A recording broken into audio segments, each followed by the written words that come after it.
Calling the San Carlos Planning Commission meeting June 3rd to order. Will you please join me in pledge allegiance to our flag? I pledge allegiance to the flag of the United States of America, to the republic for which it stands, one nation, under God, indivisible, with liberty and justice for all.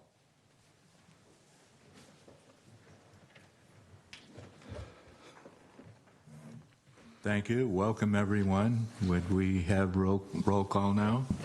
Commissioner Dugan? Here. Commissioner Roof? Here.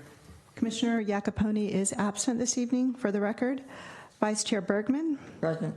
And Chair Bradley? Here. First item on the agenda, and you can get an agenda back in the corner if you haven't received one. Public comment. Public comment is limited to items not on the agenda. The Planning Commission may briefly respond to statements made or questions posed as allowed by the Brown Act in California, Government Code Section 54954.2. However, the Planning Commission's general policy is to refer items to the planning staff for their attention or have a matter placed on a future Planning Commission agenda for a more comprehensive action or report. Next item is there any public comment? Not on the agenda. All right, seeing none, we'll move ahead with the approval of the minutes of our last meeting, which was on May 6th.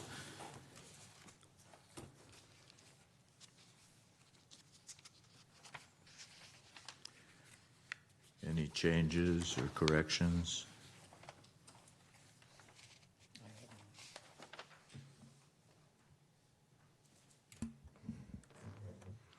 I'll move to approve the minutes as so stated. Second. Ms. Bergman seconded. Commissioner Dugan? Approved. Commissioner Roof? Yes. Vice Chair Bergman? Yes. And Chair Bradley? Yes. Thank you. Minutes stand approved as read. Next item on the agenda is public hearing. The procedures for public hearings on the Planning Commission. The staff will present a report on the history, physical features, and the application, followed with the staff's recommendations. The applicant may then make a presentation, and thereafter interested members of the community in the audience may speak on the proposal. When all interested parties have had their opportunity to be heard, the hearing will be closed and no further discussion from the floor will be held at that time. The Planning Commission will then consider the evidence and make its recommendations. If you challenge a public hearing item in court, you may be limited to raising only those issues you or someone else raised at the public hearing described in this notice. The public notice or in written correspondence delivered to the city at or prior to the public hearing. Speakers should fill out a speaker's form found by the door in the corner, hand it to the recording secretary or any of us up there in front, and the speaker should come up to the microphone to speak since the meeting is being recorded, and this will assist the planning staff in preparing the minutes. We only have one item on the agenda tonight, but it's a big one. It's 817 Walnut Street, which is APN 050-163-190. It's a consideration of a resolution from the Planning Commission recommending to the City Council to adopt a mitigated negative declaration and the mitigation thereof. and monitoring and reporting a program, a resolution recommending the City Council amend the zoning map to change the site from MU-CD, which is mixed-use plan development, mixed-use downtown core, to plan development zoning, and approve the associated plan development plan. Then conduct design review, conditional use permit for the affordable housing incentives, transportation demand management plan, and a recommendation to the City Council to approve the disposition, development, and loan agreement for use of the site as affordable housing. No small tasks, and we have Lisa here to present, representing the staff. Thank you. Welcome. Thank you. Yes, we gave you a very long title there to introduce. Lisa Costa-Sanders, Principal Planner, and I'll be giving you an overview of the proposal for 817 Walnut Street. Briefly, for some background, the city acquired the site in 2002 in an effort to increase the supply of affordable housing. The city issued a request for qualifications and selected Catholic Charities to develop an affordable housing apartment building at the site. The site is located along Walnut Street, just adjacent to the city's South Plaza parking lot and behind Bianchini's Market. The current site area is 7,741 square feet, and the site currently includes a 7-unit apartment building. The project does include adding a portion of the South Plaza parking lot to the site to create a 10,544 square foot lot. The property is zoned mixed-use downtown core, which allows up to 50 units per acre or 12 residential units at this site. As you indicated, the request is for a planned development zoning as well as planned development permit, conditional use permit for the affordable housing incentives and city density bonus, design review, transportation demand management plan, and the CEQA evaluation, a mitigative negative declaration was prepared. I'm going to start with the planned development zoning, and then I'll walk through each of the entitlements for you. So the request is to rezone the site planned development from mixed-use downtown core, as well as approve the planned development plan, which is the development plans that you have in front of you. The project does comply with the city's development regulations with the exception of height. The 50-foot height regulation, they're proposing a height of 52 feet 6 inches to the top of the parapet and 58 feet 6 inches to the top of the tower elements. Open space, the applicant proposes to provide 1,345 square feet where 2,400 square feet is required. As well, given the tight site configuration, they're not proposing any short-term bicycle parking. However, they do exceed the long-term bicycle parking on site. 5 is required, and they're providing 7 long-term spaces. The conditional use permit, I think this is the first one we've reviewed for the city's density bonus and the city's affordable housing incentives. Previously, you've reviewed projects that take advantage of the state density bonus. And so in this situation, we do have a density bonus that this site, as I indicated, is allowed 12 units by right. And as all those 12 units would be proposed as affordable, they're entitled to 1 additional unit for each affordable unit or an additional 12 units. Those bonus units could be market rate. However, the applicant in negotiations with the city intends to have 23 units as affordable, and 1 unit would be for an on-site property manager. The bonus units do not count towards the floor area, although this project does comply with the floor area at the site. And then the affordable housing incentives also allow flexible parking standards as well as setback allowances to accommodate those additional units. I'll go into a little more detail on the parking calculations. Affordable developments, the city's incentives do allow some limited reductions in the parking requirements, but it doesn't have guidance on what those reductions are. So under the code, the parking requirement is 0.75 parking spaces per studio unit and 1 parking space for every 2-bedroom unit. as well as 1 space for every 4 units for guest parking. So under the affordable housing standard parking requirements, they would be required to provide 24 parking spaces on site. If this were a market rate development in the mixed use district, they'd be required to provide 32 parking spaces on site. So just to compare the two. And they're proposing to provide 20 parking spaces on site. That would be combined with 2 surface parking spaces, one of which is an accessible parking space, and 18 parking spaces in a mechanical stacking system. The parking will be accessed via the 20-foot wide driveway from Walnut Street.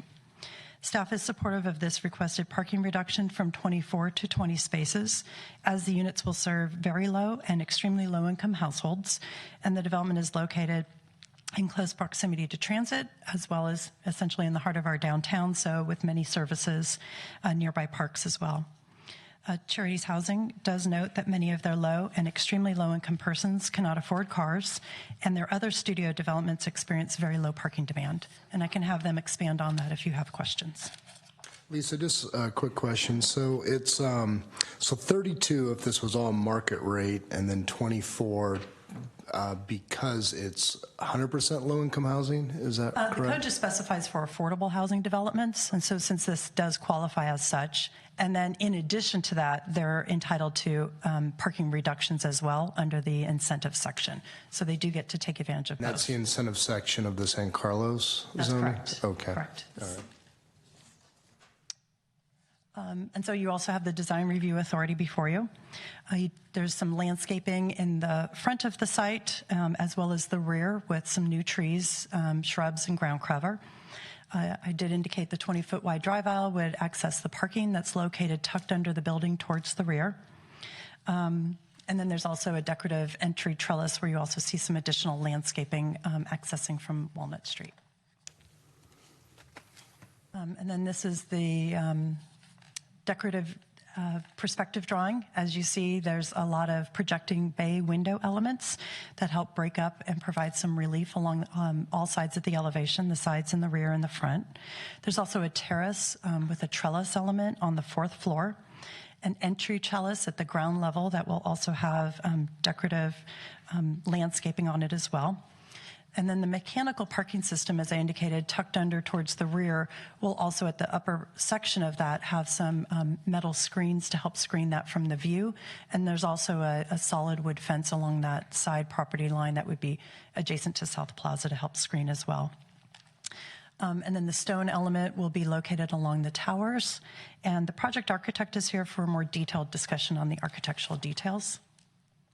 And then here's the front elevation just in a standard plan view. You see large storefront windows at the ground elevation. And then the left side, this is the side that faces an existing apartment building located to the north of the site. And here you see the open kind of hallways accessing the individual units. And those tower elements right here, their stone is stucco, but they will actually be stone. We've asked the architect to revise that. So rather than have the stone at the base, they'll run up the sides of all those tower elements. And this is the view that would be seen from the South Plaza parking lot. Another item required by code is a transportation demand management plan. The city requires that to reduce vehicle trip generation by 20% over the standard rates. The applicant's TDM plan was prepared by Fair and Pierce, and they anticipate a 20% reduction based on the location of the property within very close proximity to restaurants, stores, parks, direct routes to transit, and within very close proximity of the site, good pedestrian connectivity, and then the on-site bicycle parking. As indicated, an initial study and mitigated negative declaration were prepared. They found that with implementation of mitigation measures, the project would not result in any significant environmental impacts. And mitigation measures are relating to air quality. It's really during construction, methods to reduce any impacts with high-quality construction methods, best management practices. Biological, essentially protecting nesting birds during construction on adjacent trees. Cultural resources, in the event any archaeological remains are found, there's measures in place to protect those and halt construction. With geological, the requirement is to follow the geotechnical recommendations through construction. and as well as with hazardous materials to abate any materials that are found during construction, most likely asbestos and lead-based paint. The mitigated negative declaration was circulated for review and comment from February 26th through March 18th. During that time, we received 3 comments. Those were relating to concerns with traffic, parking, building height, affordable housing, the parking lift system, overall pace of development in San Carlos, construction period noise, and traffic disruption. The CEQA consultant evaluated those comments and prepared a response to comment memo, which is included in your packet. The public comments did not identify any new significant effects, and the significance of those identified impacts remains unchanged, so no further CEQA analysis was warranted due to those comments.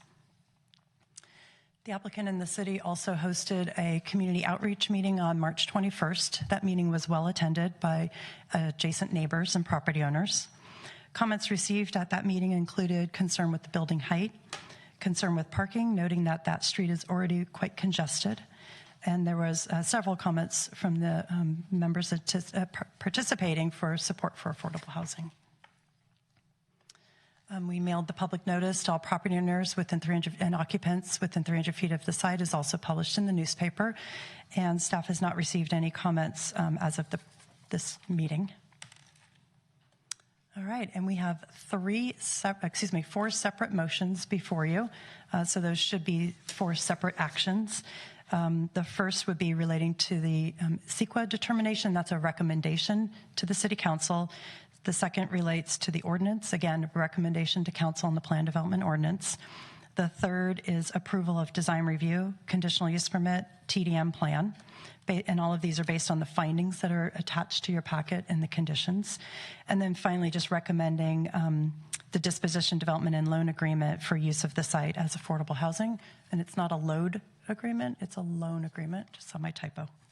I do have in the audience Representative Dan Wu from Catholic Charities. He'll give a brief presentation, can answer some questions. The project architect's also here.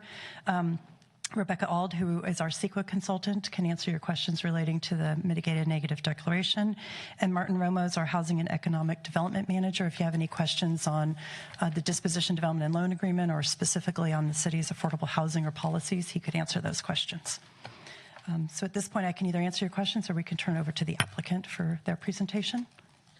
Yeah, which of these are the ones we're recommending to City Council, and is like design review what we're actually approving and the rest are recommendations? The first 2 are recommendations. The third is your action. And so your action is design review, the use permit for the incentives, and the TDM plan. Okay. And then the last one's also recommendation. Okay. Okay, we'll turn it over to the applicant then. I can always come back when you have questions. Thank you, Lisa. Let's start with, come up, sir. Tell us your name. My name is Dan Wu. I'm with Charities Housing, and we're an affiliate of Catholic Charities. And I just want to talk a little bit about our organization, what we do and how we do. And our project architect is also here in the audience, and he'll talk specifically about the design of the project. Now, if I just forward, here we go.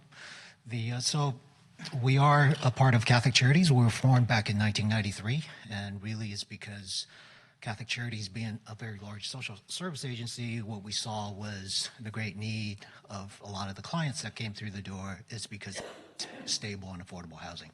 So we started the effort back in 93. I actually joined the organization back in 1995 and have been there ever since.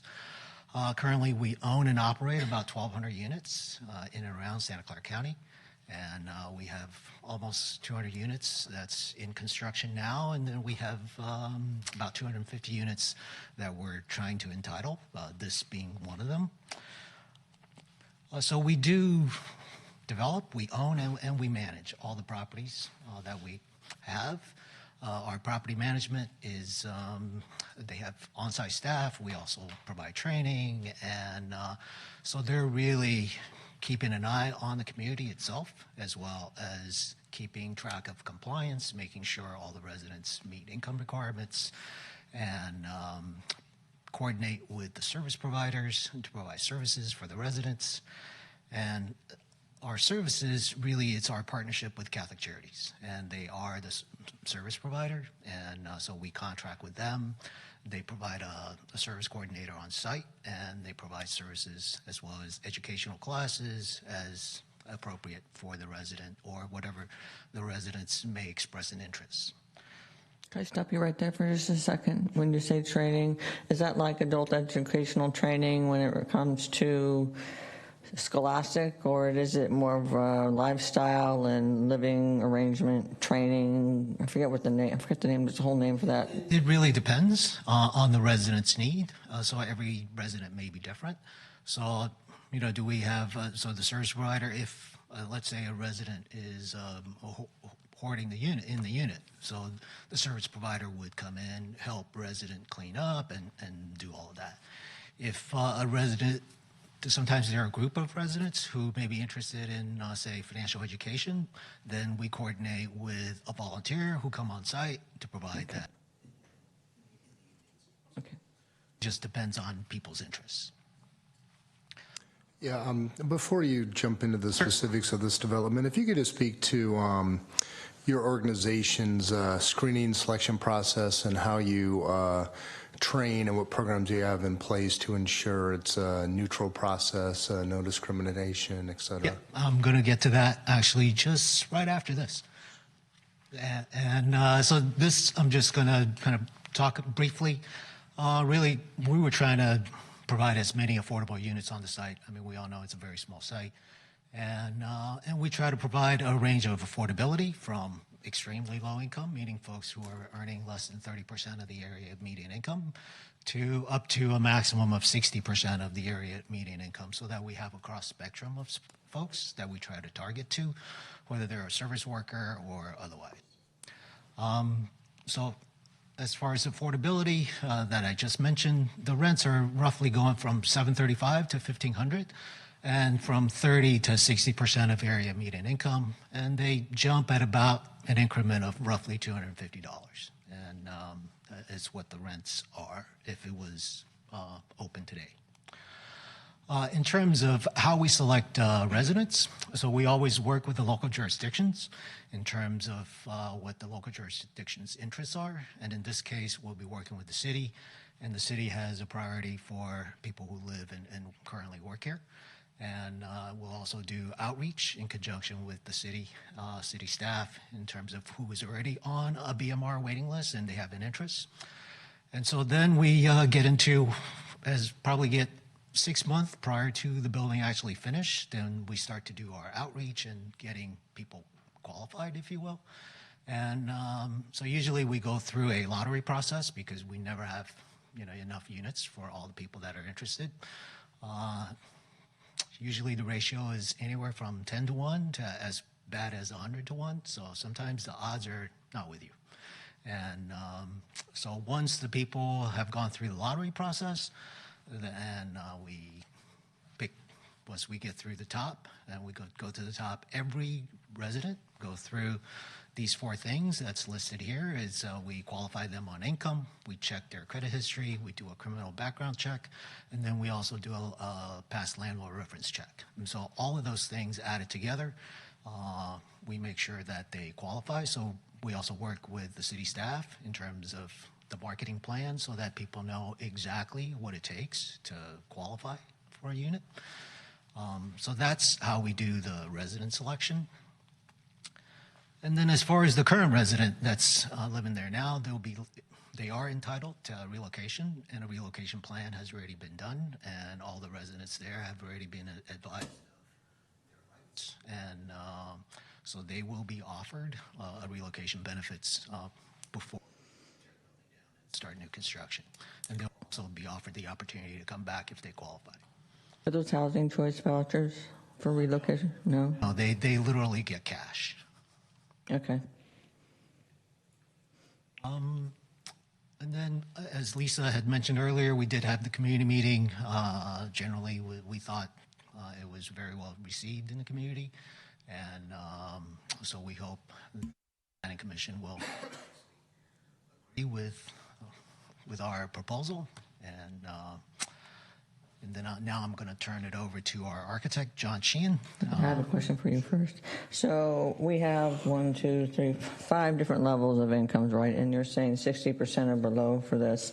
Is there any preference given, or is everything treated equally from the 60% to the 30%? I mean, is anything reserved for the 30%? Is there any, or is it just one whole block and whoever gets it, and we could end up with everyone being 60% and no 30% people being served? No. So on our proposal, it's very specific how many units are in each tier. And number in my head, I think for 30%, we have 3. Okay. And then for 60%, we also have 3. And then the rest are are generally broken between 40 and 50. Okay. Yeah, I was looking for that. I didn't see it, but it's very much well can be buried in this packet. It was a big concern packet. of mine was that there would be some reserve for very low income. And They are definitely segregated. Okay. It's not one big pot. thank you. Yeah, I appreciated your overview of your selection process, and you guys have turned that crank a lot of times, so it seems to be a well-worn process. But, you know, the city also maintains that list, and it sounds like you draw from that list, but it's, you know, how does that actually work? Because the city's not maintaining the list, then you're drawing from that list, and then you're running your own process. So maybe the better way to think it, like, so 2 years after this is built, once things are up and running, will you just be drawing from that list? Or do you still kind of run your additional process as you draw kind of a basket of candidates from that list? So it depends on the list itself. So what happens is, let's say at the initial process, 500 people come through the door, and we do the lottery. And since we have 24 units here, we'll probably keep, say, 200 people on the list, and then the other 300 we're probably not going to keep on our list, just simply because on our experience, the turnover each year is roughly 10%. So we know if we kept the names on our list, it becomes stale, and people move,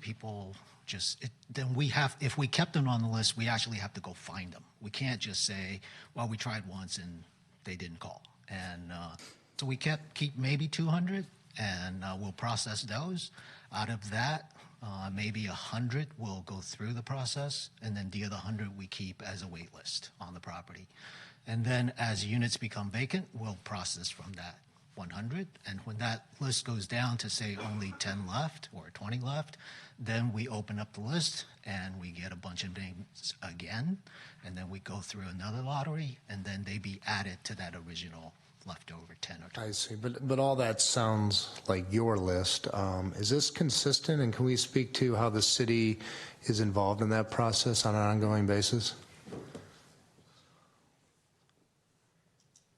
Good evening, Planning Commissioners. Martin Romo, Housing Manager. So we maintain our own internal list, which is currently at about 1,500 households. And what we do is the city takes down the information of each particular household that's been added to the list and takes a rough estimation as self-reported income, but we don't actually verify any of the information for these particular households.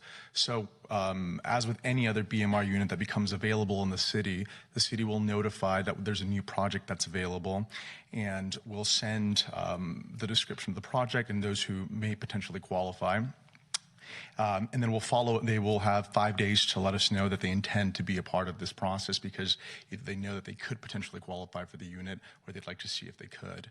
And what the city does is kind of refine that list to determine if we notice the first 100, 500, whatever it may be, to get it down to a list that then we will then hand over to Charities Housing or any other developer of BMR units in town. And they will then do their own internal processes to make sure they actually qualify, checking against those 4 different requirements that he articulated. I see. So basically, if you will, your list is a lead generation list, and you've outsourced the qualification process. Essentially. Okay. I do have a question, though, and it's probably maybe because we've been looking at this for affordable housing area for a long time, but it says in our packet that there's 7 units there and only 2 are occupied. If we have a list of 1,000, so why? I'm sure we have some people that are qualified. Have we stopped taking tenants? Well, that's an excellent question. So the reason that this project came to be and came through this request for proposals process is that we were faced with the decision of do we address the deferred maintenance of this property, of which there was a lot, and it was whether we want to put that money back into getting these units into working order, or whether we wanted to redevelop the property and get it to a place where we can increase the number of units and the number of households served. And so we went the latter option, and which was brought us here today. So we haven't been getting people back in these units because they require a lot of updating to Okay. get that. All right. Thank you. I appreciate that.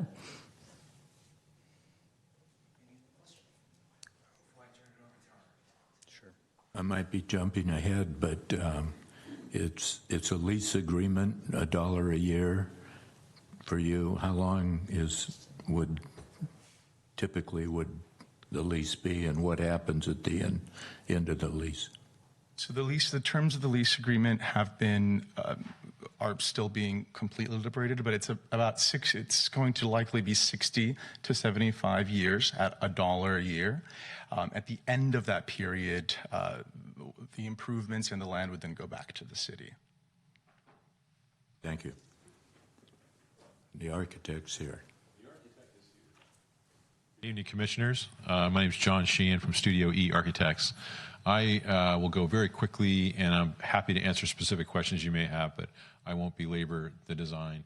I do want to point out just a couple of things about the way the building's laid out, which might be of interest. There's a kind of community room towards the street. That's the big room you see, towards the street. And that's the one that in the elevations has all the glazing. So that's kind of a rec space, a lounge area for the residents. Immediately adjacent to that, near the front door, which is actually on the side of the building in this case, and access via that sort of pergola, is the property manager's office. It is elevator served. There's an elevator in the center of the building.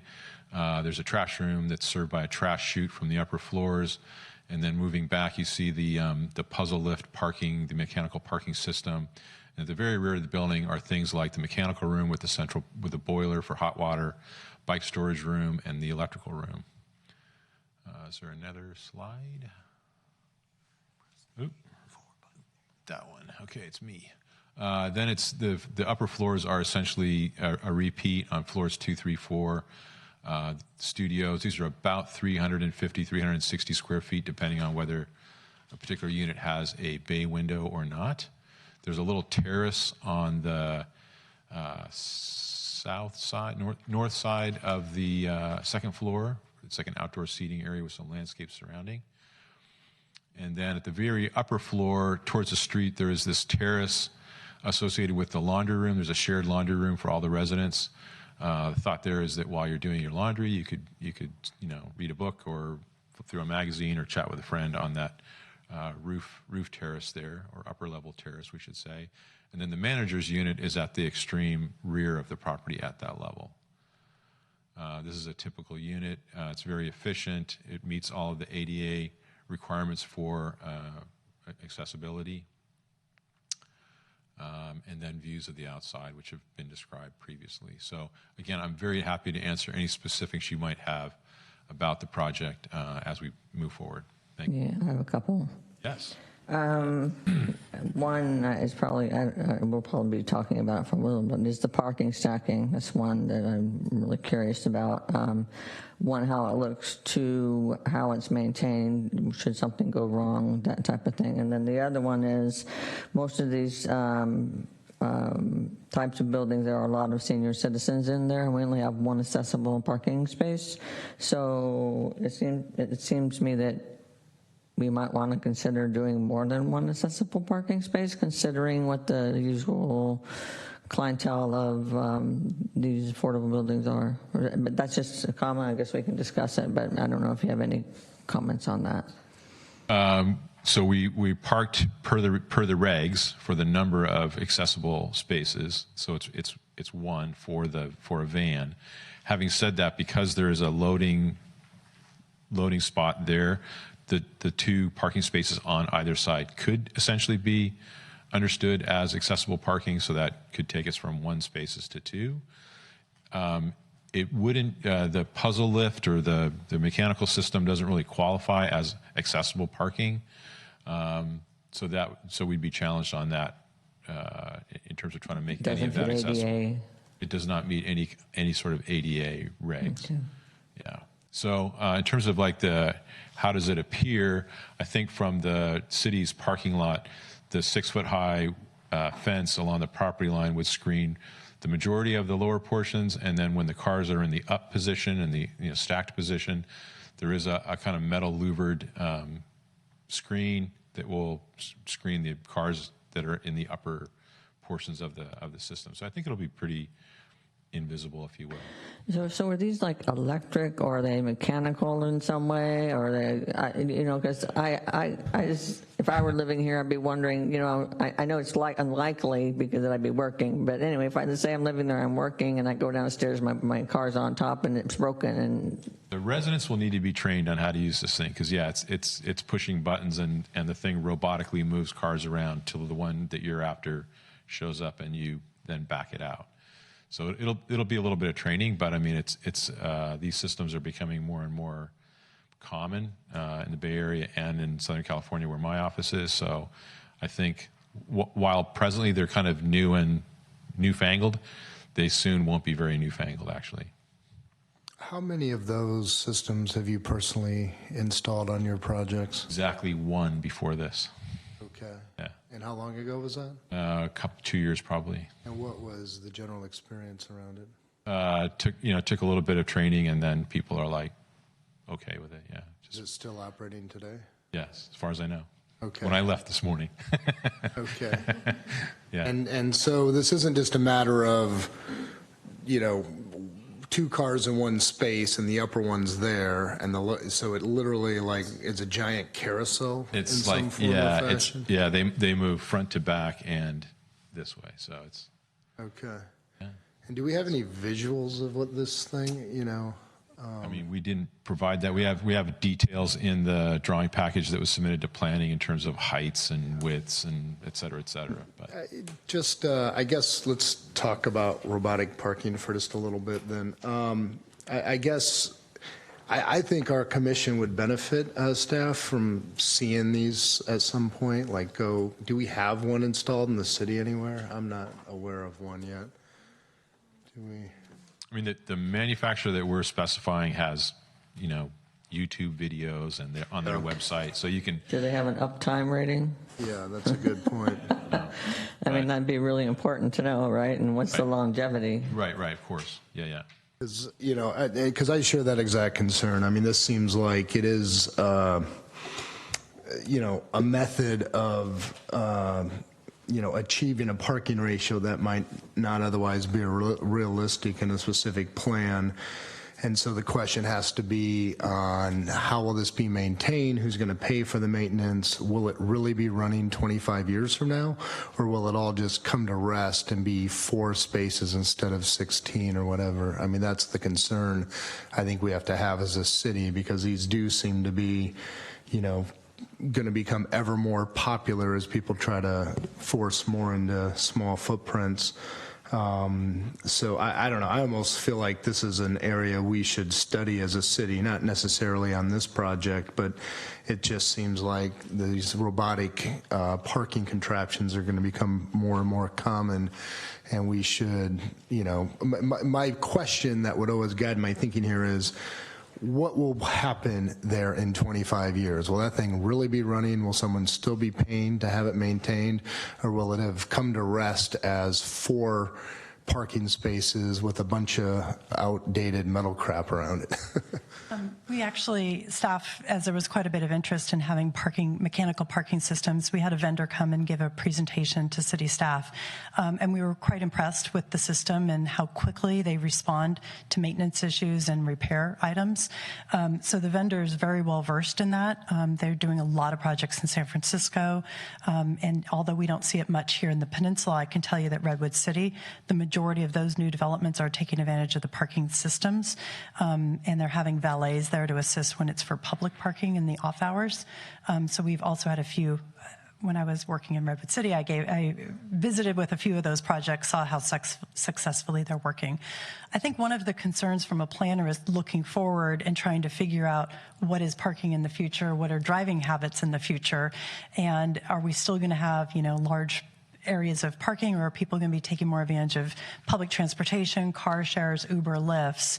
And so we see this as kind of a good opportunity to maximize the site with parking lifts. And I do have the brochure that the applicant submitted if you wanted to glance at that. And I'm sure it works. I guess to crystallize my concern, what enforcement mechanism does the city have to, when this thing breaks and someone decides it's not economical to fix it, what's the city's recourse at that point to make sure we still have parking?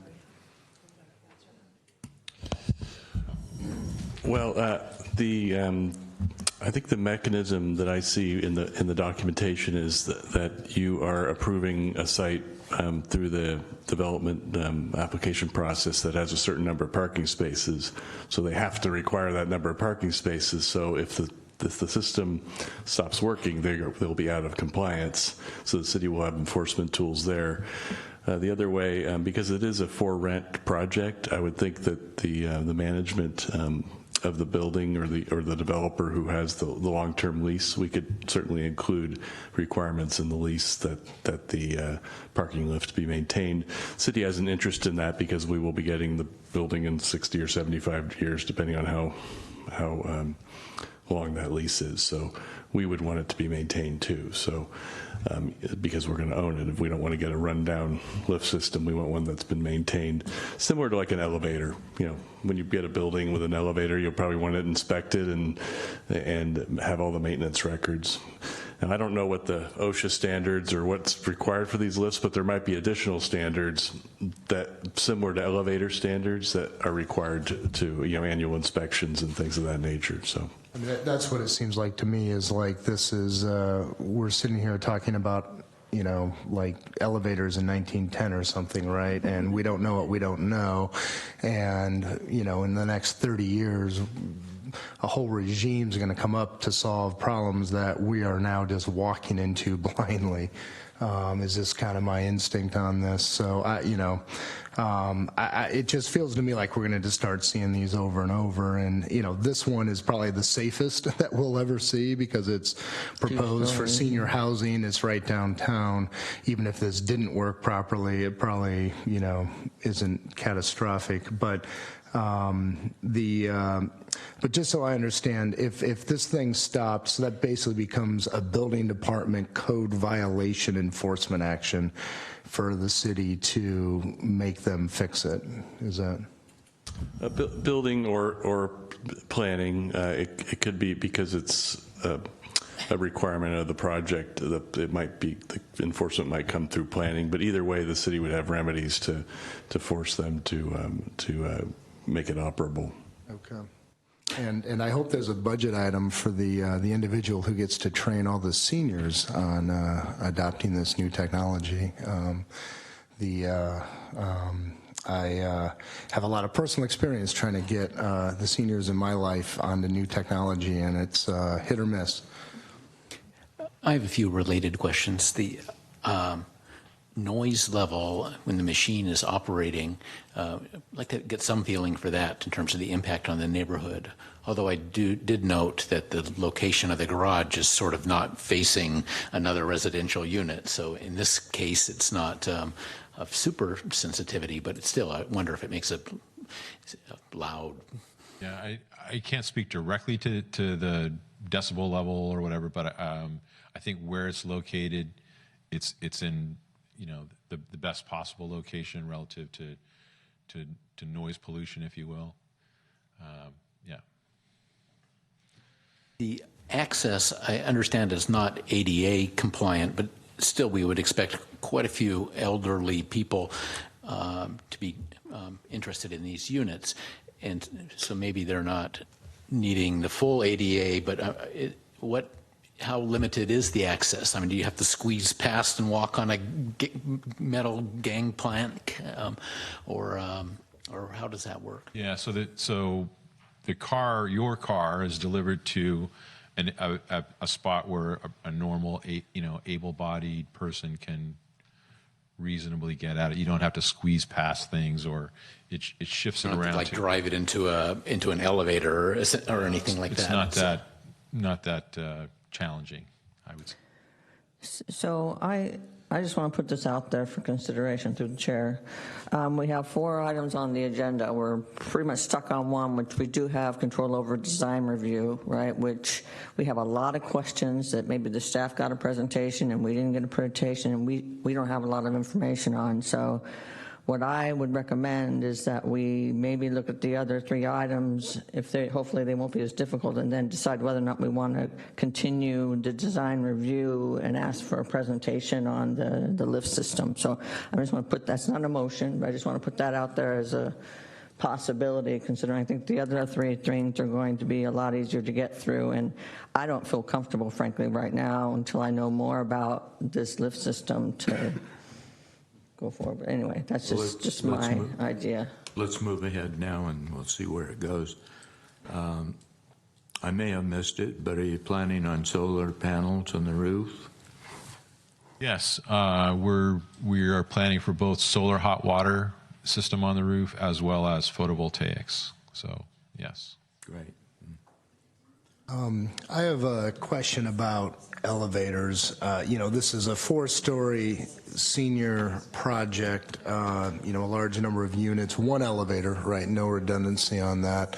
Elevators do go out. I'm rather familiar with there will be days when the elevator's not working. And when is a second elevator required on a project like this? Does that happen? I mean, when? Well, not on a project like this. It's generally based on number of units. That's how, if you talk to an elevator sales rep, they'll tell you it's based on increment. So for 24 units, a single elevator is absolutely fine. And then just for my own benefit, is it 50 units? Like, what's the magic number when you? It rolls at about 40 or 50 units to go to a second, and then it goes to the number of stories as well, because you're talking about wait time. Yeah. And then it goes to population. Is it all studios? Is it a family project? So there's a number of things that they put in, but generally the rule of thumb is like 40 or 50 before you get a second elevator. One thing, just to kind of correct the record, this is not a seniors only project. This is a mixed population project. Right. Yeah, just to clear that up. Yeah. No, I know. I just read in here that there's often a lot of seniors in these types of projects, but that it was mixed. Yeah. Oh, I thought it was principally designed as a senior low-income project. Isn't that okay? So when we started working with the city on the RFQ, it was not a senior-only project. And based on our experience, are there a certain percentage of folks who are residing in these non-restricted seniors? Absolutely. And but it's not 100% restricted. Okay.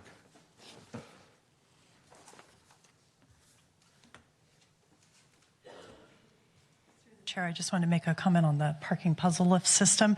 You have approved at least 3 projects in the recent past that included parking lift systems. One, I think it's South Laurel, 1633 Laurel, you recalled. I know they had it at 560 El Camino, which was my project, and then another project on San Carlos Avenue, maybe 1525 San Carlos Avenue.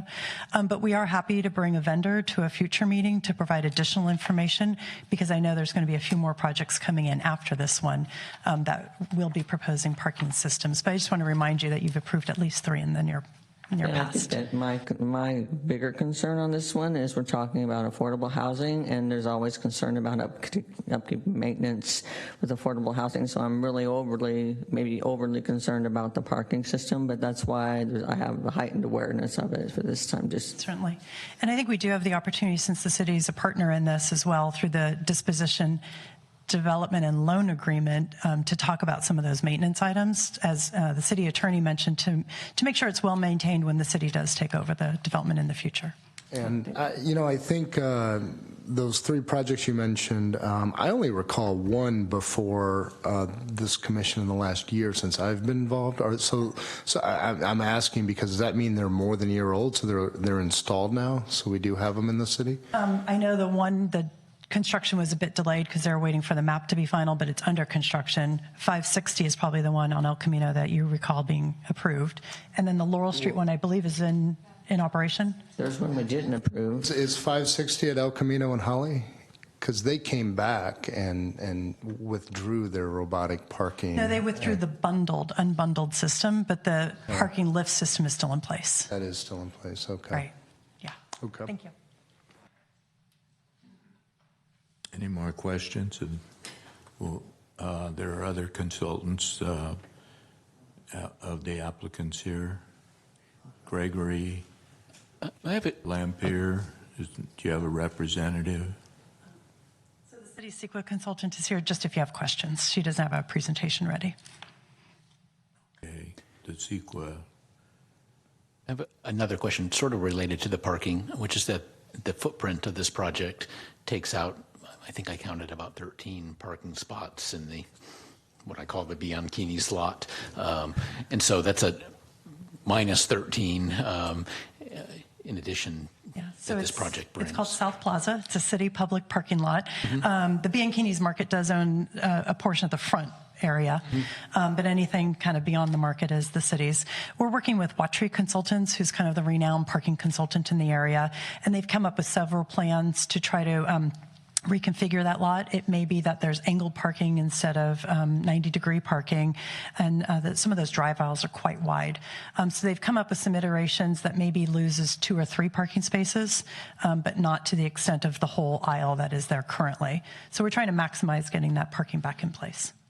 We've also met with the Bianchini's market ownership, not the property ownership, but the market ownership, and they're also open to reconfiguring their parking layout to kind of maximize and connect with the cities as well.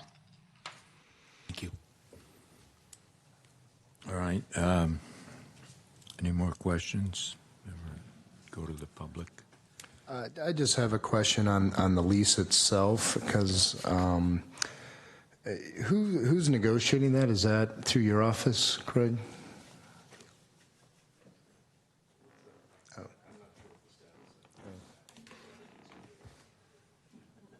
Sure. So the lease terms were brought to the city council in closed session, and they will be ultimately negotiated and decided at city council for adoption, essentially, as part of the development agreement. But it's what the developer would like is 75 years, and we were proposing a 60 plus some form of extension, and the city's open to that potentially. So it seems that the council is likely to go with that, and at that dollar lease term. Okay, but then it'll be the city attorney will actually think through things like enforcement mechanisms and what happens if, this doesn't, live up to the initial understanding of below market rate housing. Right, yeah. And throughout the course of the 60 to 75 years, we're still essentially the landlord. We still own the land the entire time, so we'd have the remedies available. It'll be more like a land lease type of a lease where we have we can add those types of terms into the lease, like to maintain the property, and we could specifically include the lifts, I would think. But the lease form has not been prepared yet. So, but we have a precedent for this. It's not really a city. We do have other long-term leases in the city where we've land leased, the 800 Britain and where the Burger King and Izzy's is. We have a long-term lease there. So those are the models that we've used before, and that's not our long-term lease, but the Samtrans, JPB, and the Transit Village, the Trestle Apartments are a long-term lease for residential housing too. There's on the Office Depot lot, which used to be a fire station, is also in the same category. So we do have we have experience doing this, but each lease is kind of unique, and this one will have the take into account the type of development. So. Got it. I just notice, when you go out decades like that, you don't always know who you're dealing with, right? So, Catholic Charities, certainly a fine organization, but might be different in 50 years. And so obviously I, would encourage that we look through the enforcement mechanisms and what happens if kind of the initial charter of this understanding isn't lived up to. Sometime in that organizational aspect that you're talking about, if for some event the current lessee, Catholic Charities, decides they want to get out of this business, there's the assignment clauses that we usually have require our consent and require a suitable successor tenant. I imagine there's many elements to this agreement that are sort of out of the scope of the Planning Commission purview, but one bit that might be in our purview is to make sure that there's accommodation in that agreement that for the upkeep of the building in a way that makes it consistent, compatible with the neighborhood and the city.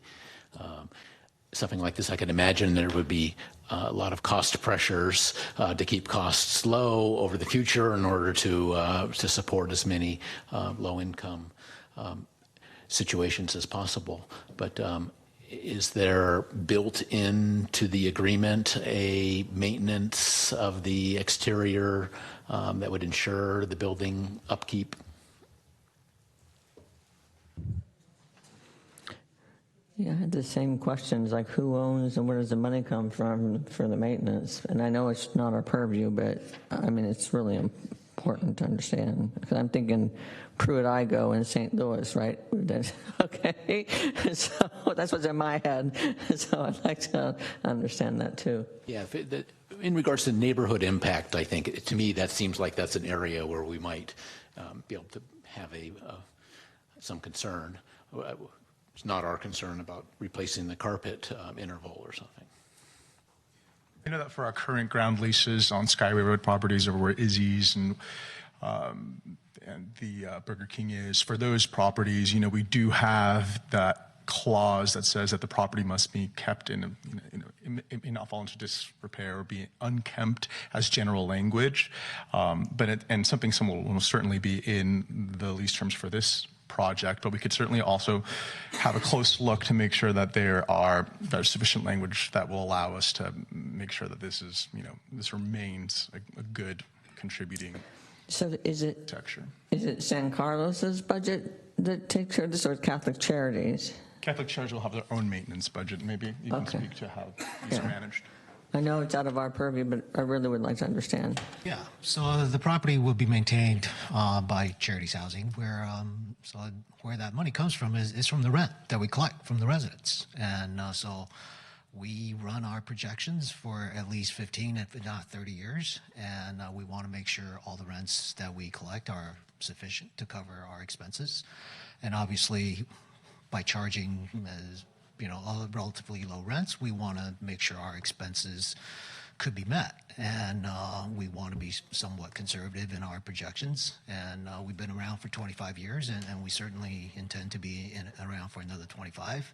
It's not in our interest to let the building go to hell, and because if it does, the city and Al and the city council, they're the first ones going to get a phone call, aside from myself. And I don't need to get a phone call from the city. He says, hey, what's going on? And I certainly don't want to come and do a lot of explaining, because we didn't do what we're supposed to do.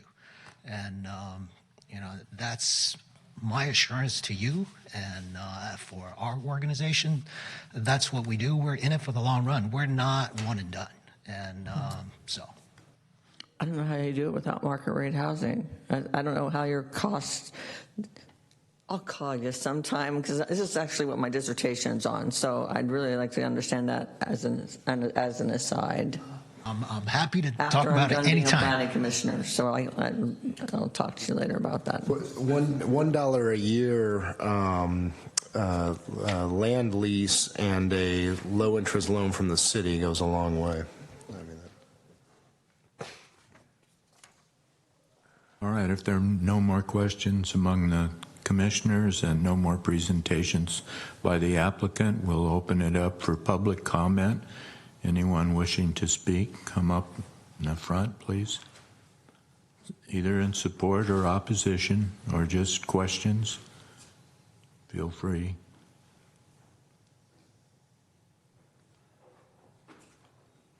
Welcome. Thank you.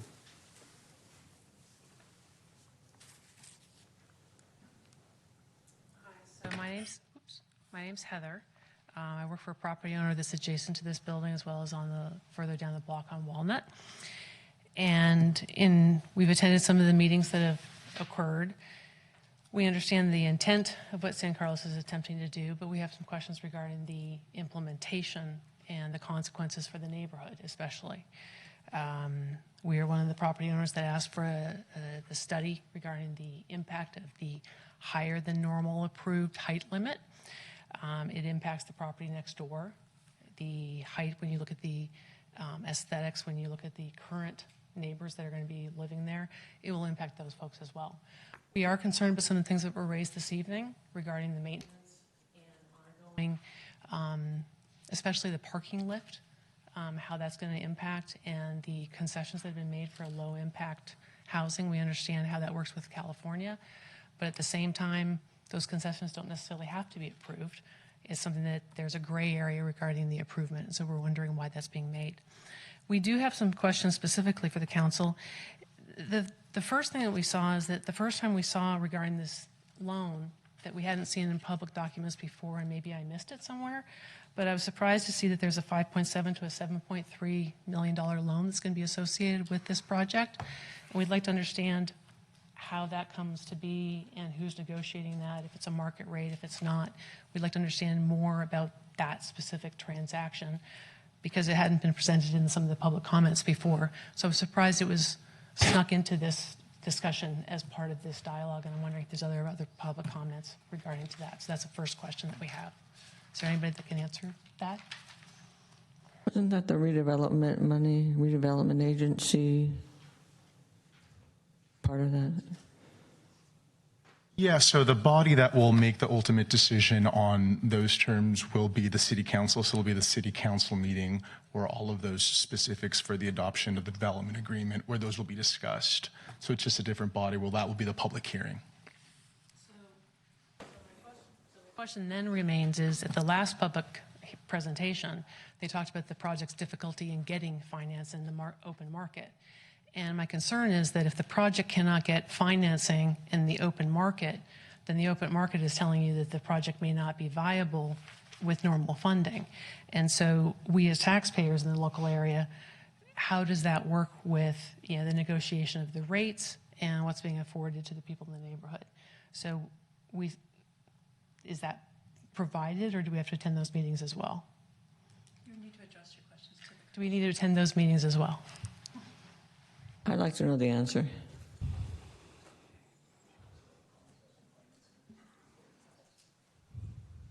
So I can speak a little bit about how affordable housing gets financed and gets built.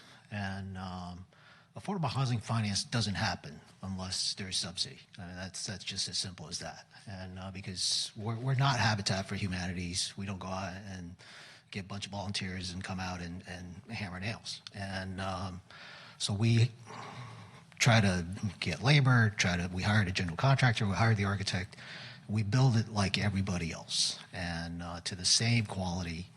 And so the only way for us to do that is find financing that's affordable. And subsidy, whether it's local, state, federal, that's what makes it happen. And do we sometimes go out and borrow money? Absolutely. Do we go to the bank? Absolutely. And we may not borrow as much compared to a market rate developer, but we still borrow. So it's a combination of both market rate stuff as well as below market rate stuff in order for us to put an affordable housing deal together. So are you using any of the, I guess it was RAD program money type thing I mean, So for us, the biggest driver is the low-income housing tax credit program. okay, gotcha. And Yeah, so I gotcha.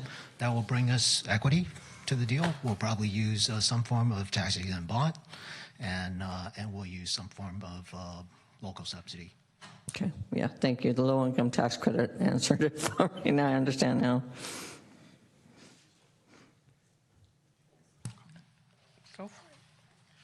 Just want to give one piece of additional commentary. So the biggest portion for this project will come from these low-income housing tax credits, and there is a local subsidy that will help supplement to make the project happen.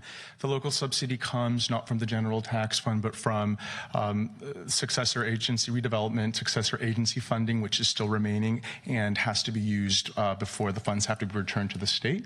And so some of the funding will be encumbered in this project to be able to build these units. And it might also be supplemented from Affordable Housing Trust Fund. So the city collects fees from market rate developers to then contribute into this Affordable Housing Trust Fund. Wheeler Plaza. That's correct. So a few different projects around town. And so those funds would then be used to support developments like this and other similar affordable housing developments, but they would not come from the general tax fund.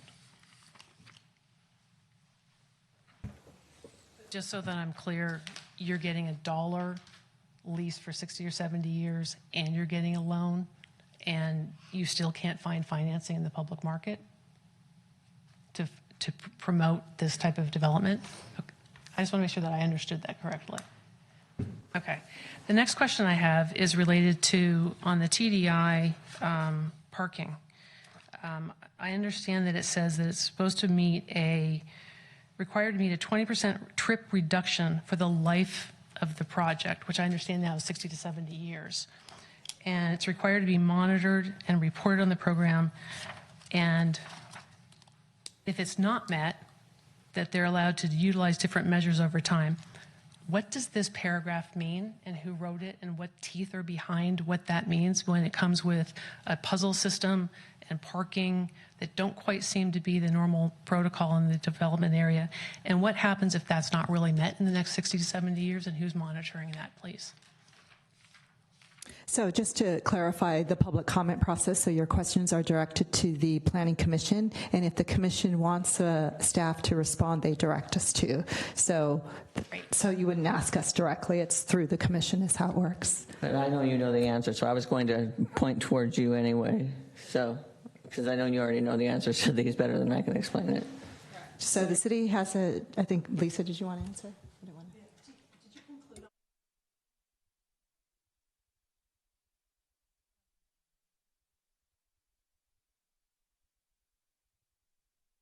So the city has a code requirement for the Transportation Demand Management Program for the 20% trip reduction.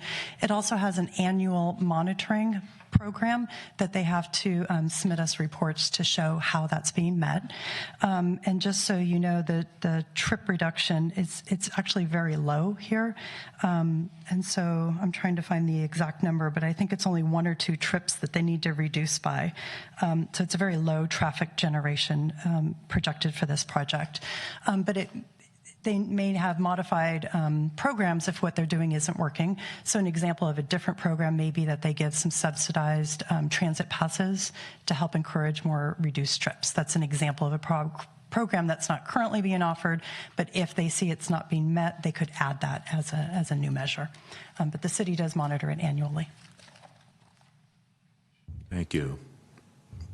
Was that the extent of your questions? Anyone else wish to speak for or against the project? And I'll move that the public hearing be closed. A second.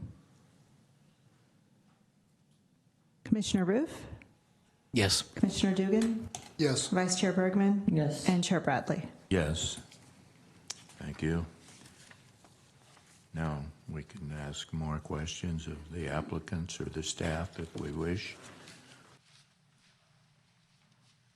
I would just have a couple quick follow-up questions for the architect, if I could.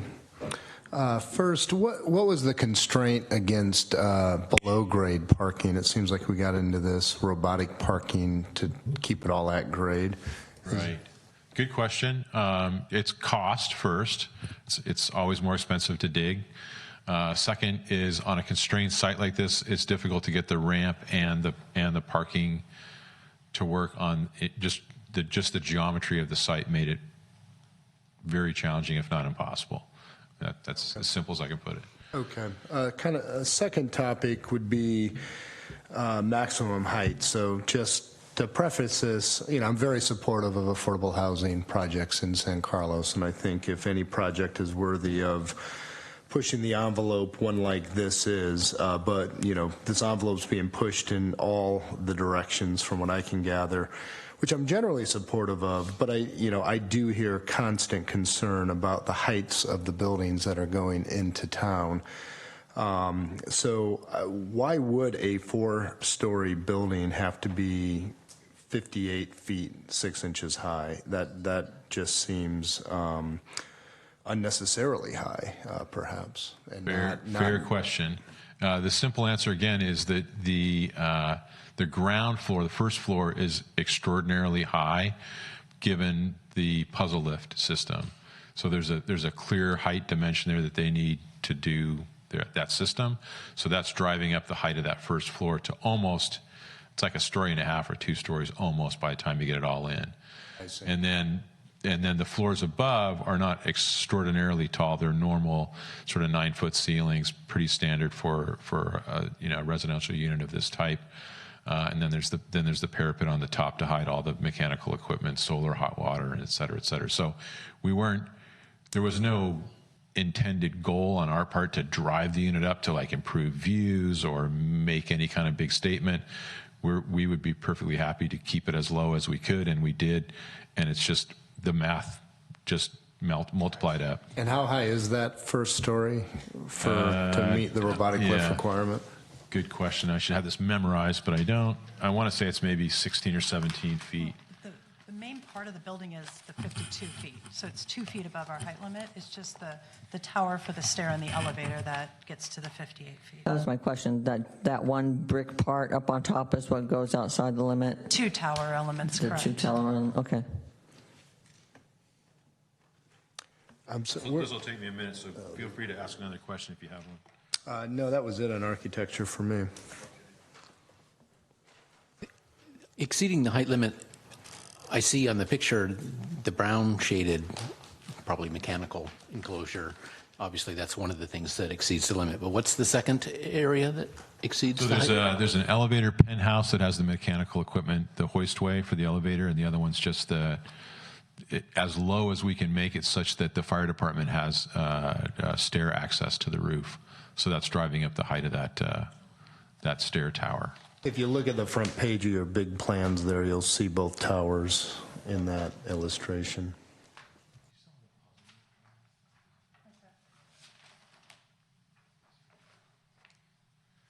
Yes, I mean, just for our discussion, as John pointed out, the envelope is being pushed a few feet on the sides and a few feet on the height, and it seems like we should pressure test whether that's really necessary, because it does have impact on the area. Although a parking lot on one side, I guess there's nobody that's going to be complaining from that side of the building.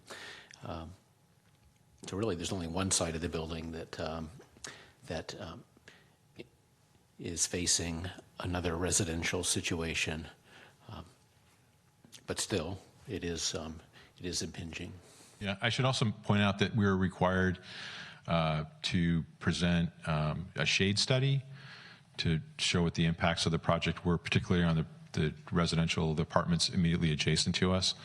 I don't know, there was a slide I saw flash up earlier, I don't know if it's still there, but I think the long and the short of it is that the building adjacent to us is a sort of C-shaped, horseshoe-shaped courtyard apartment building. It presently shades itself. So the courtyard is shaded as a consequence of its own building mass. So we're not really making it any worse or different from its present circumstance. I have a question for staff. since we're making if we make the determination that recommendation that we allow for the zoning change to plan development, does that mean there's more leeway on the height and basically what we're talking about now? Yes, the height is covered in the plan development zoning. Okay. And so the main body of the building is 2 feet 6 inches taller than the height limit. And then there's 2 tower elements that exceed the height limit by 8 feet, although we do have a provision in the code that allows stair towers to project 16 feet above the height limit. However, they do also need a large setback, and due to the constraints of the site and trying to get all the affordable housing and the additional units, they weren't able to set that stair tower in. So that's really the exception. Lisa, I'm looking at the view from west along Walnut Street in the plans. Can this be brought up on the screen? From Walnut Street? Yeah, it's I don't know. view from west along Walnut Street. I'm not as concerned. I think so. Not this view, you're saying? A different view? Yeah, it shows both towers, and it also shows it from Walnut Street, where The side elevation? I mean, we do have it as part of the plans. I don't know if it was in this or not. This one? Sure. I mean, that shows it. I guess this is the one that is worth looking at, I think, if we're trying to figure it out. Because this is from Walnut Street. Yeah, so the taller tower is actually set back.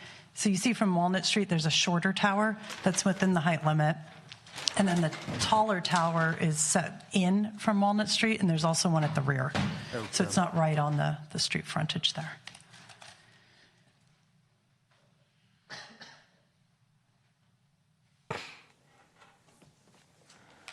So if this was not a below market rate structure, we probably wouldn't be as lenient in allowing for the variances, I suppose.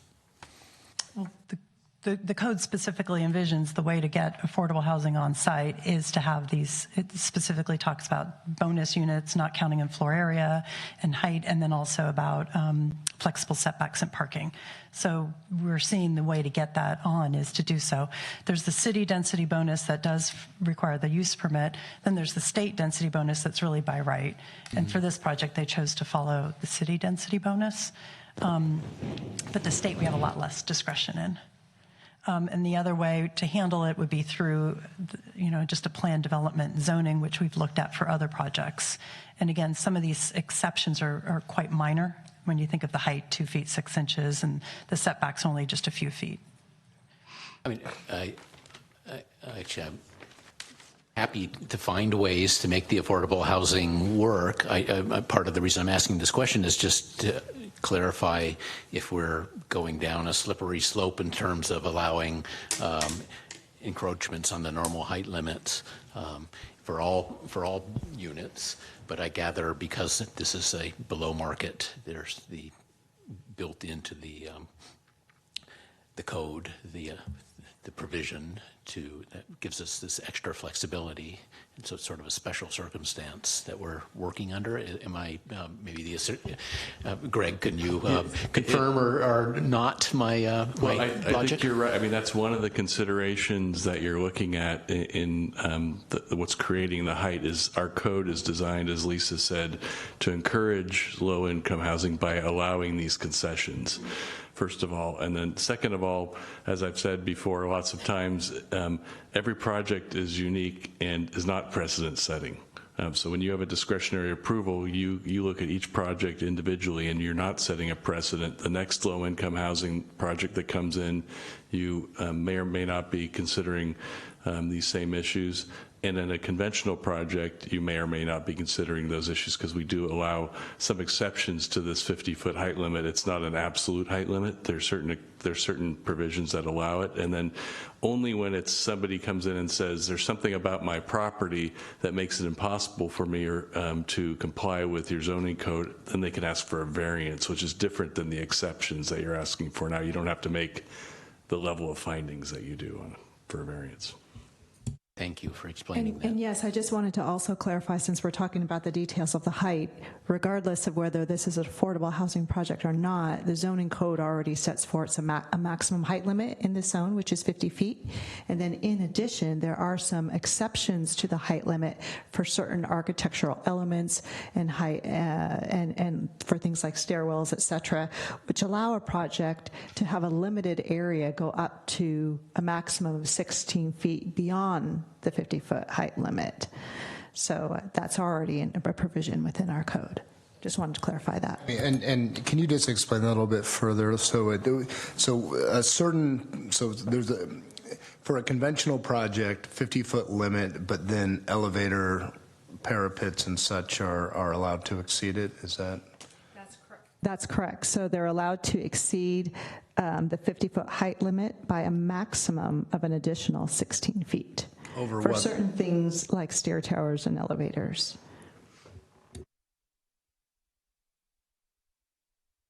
And you can't see those things from the bottom, from the ground, because they're usually set back, I gather. So. That is correct. The code basically says the setback from the exterior wall has to be 1 foot for every foot of projection that's above the height limit. And so that's really the exception we're seeing in this particular project. Okay. Yeah, that does leave us with fairly prominent towers here. It's not a high view site. You got all the Bianchinis between this building and Laurel. That's why I was drawing our attention to that view from Walnut Street. I think, some people will be like, wow, that looks pretty big over there. But I guess where I come down is, supportive of affordable housing, and there are cost constraints on a project like this. That's why it's on a more constrained lot. I guess if this was a conventional project, I would take a very dim view of the parking puzzle machine forcing this whole building up above the height limit or the setback for the tower requirement. Here I can probably get comfortable with it, but I guess just, we will have to keep thinking about this because we're going to see more of these parking systems installed, and I think that is a precedent, and I realize all these are one-off approvals, but I would not stand for a precedent that says we can allow exceptions to our height limits because these parking machines demand more clear space on the first floor. At that point, I think they can go below grade to make those things fit. I would agree with those comments too. My concern, I suppose, is the goals of the Planning Commission in San Carlos are to work toward providing more affordable housing for lower income people. People that work here need to live here. People that live here need to be near mass transit, convenient, cheap, safe transportation. We choose to live in the city of good living, as we call it, because it's a delightful place, and we wouldn't, as a planning commission, do anything to violate that. So I support lower income housing, no matter where it is. I support projects like this, which I think is very handsomely designed. It sounds to me like we have a great partner in Catholic Charities to do this project. They have the experience. They're a charitable organization in their very name. When I first read these 200 pages in our package for this meeting tonight, and I saw that 9 out of 10 things were exceptions. It really scared me. But then I went through it again and saw that they're quite minor, mostly, and compensated for, and it's legal according to the ordinances that the city has passed previously. So it's a complicated project, but city planning is complicated. It requires compromise almost every way you go, and whatever you do doesn't make everybody happy. There's always unhappy people. Sometimes people want something this way or this way. It's like politics, left side, right side, many times. But I support this project. Thank you.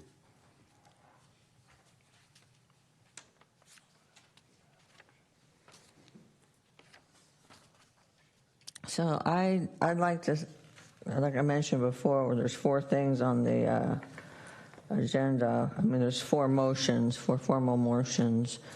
And the one that we've been talking the most about is the 3rd one, which is the design review. I think we should spend some time on the 1st, 2nd, and 4th one, then decide whether or not we want to make motions on all of them, or if we want to continue any of them. But we have 4 motions that we haven't talked about. Yes, I think we should vote separately on each of the 4 motions because they are complicated. So, I mean, do you mind if we, through you, do you mind if we start talking about the negative declaration? No, that's fine. I have one really small thing about the negative declaration, and it has to do with the birds. Is there an EIR person here tonight? Okay, so I'll ask my questions. It's probably very easy. It says that protected nests. Usually when I've seen these negative mitigations, they usually say that they just don't build during nesting season. So I wondered why we changed it and why we wouldn't do it during non-nesting season. I know it's a real petty thing, but I care about it. So the rules that protect nesting birds are very broad in California, and it protects almost any native or migratory bird. The nesting season of all of those combined is most of the year. So it requires to take a look at if there are nesting birds in the area, no matter the time of year, rather than saying that some point of the year is automatically safe. So do these protective nests actually work, or do they scare the birds off? They work, yeah. Okay. We have biologists set up, and it depends on the species and where the nest is, and they determine the distance from the nest that needs to be avoided. Okay, all right, thank you. Mm-hmm.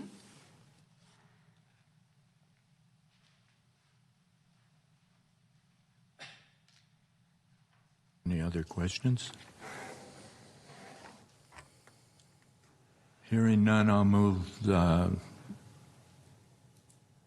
formal motion 1. I move that the Planning Commission adopt the resolution recommending that the City Council adopt the initial study and mitigated negative declaration and mitigation monitoring and report plan. I'll second it.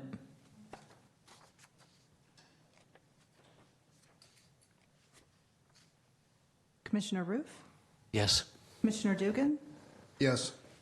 Vice Chair Bergman? Yes. And Chair Bradley? Yes.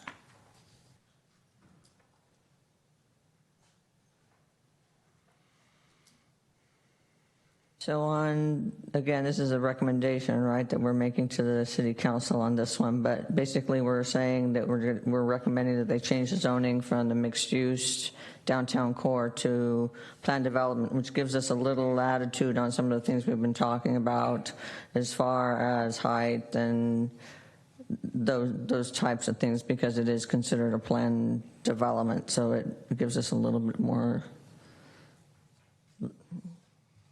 breathing room, I guess is the best way to put it. So I personally don't have a problem with it. I don't know if there's any more discussion with it. I I don't have a problem changing that. I would just point out, I'm generally supportive of this project, so I think I would approve all these motions if we were ready to go in that direction. That said, I think the plan development is what allows for this exception to the setback for the towers, which I think is intricately related to the robotic parking and how that's shoved up the first floor. So again, I'm supportive of this project, but I just point out that if we approve 2, we're now just down to design and not actually considering that exception to allow for those towers. All right, well, I guess we're taking a straw vote here. I would approve first, second, and fourth one, but I would want to see, and would not at this point approve design review without seeing more about the actual parking plan. I mean, the parking design, whatever it's called, the two-story device.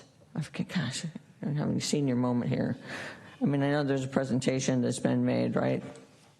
But that you guys have seen, but that we haven't seen. That is correct.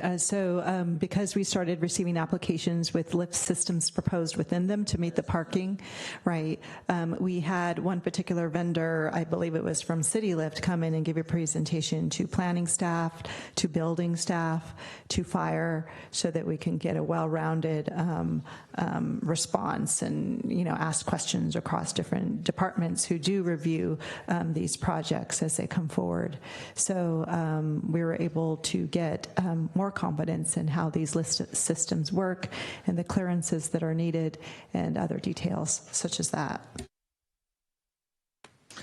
Okay, and I guess it could be just done as a separate meeting too, if we wanted to move forward with that. That's another way to look at it. We could ask for a specific presentation that's not associated with the approval of this project.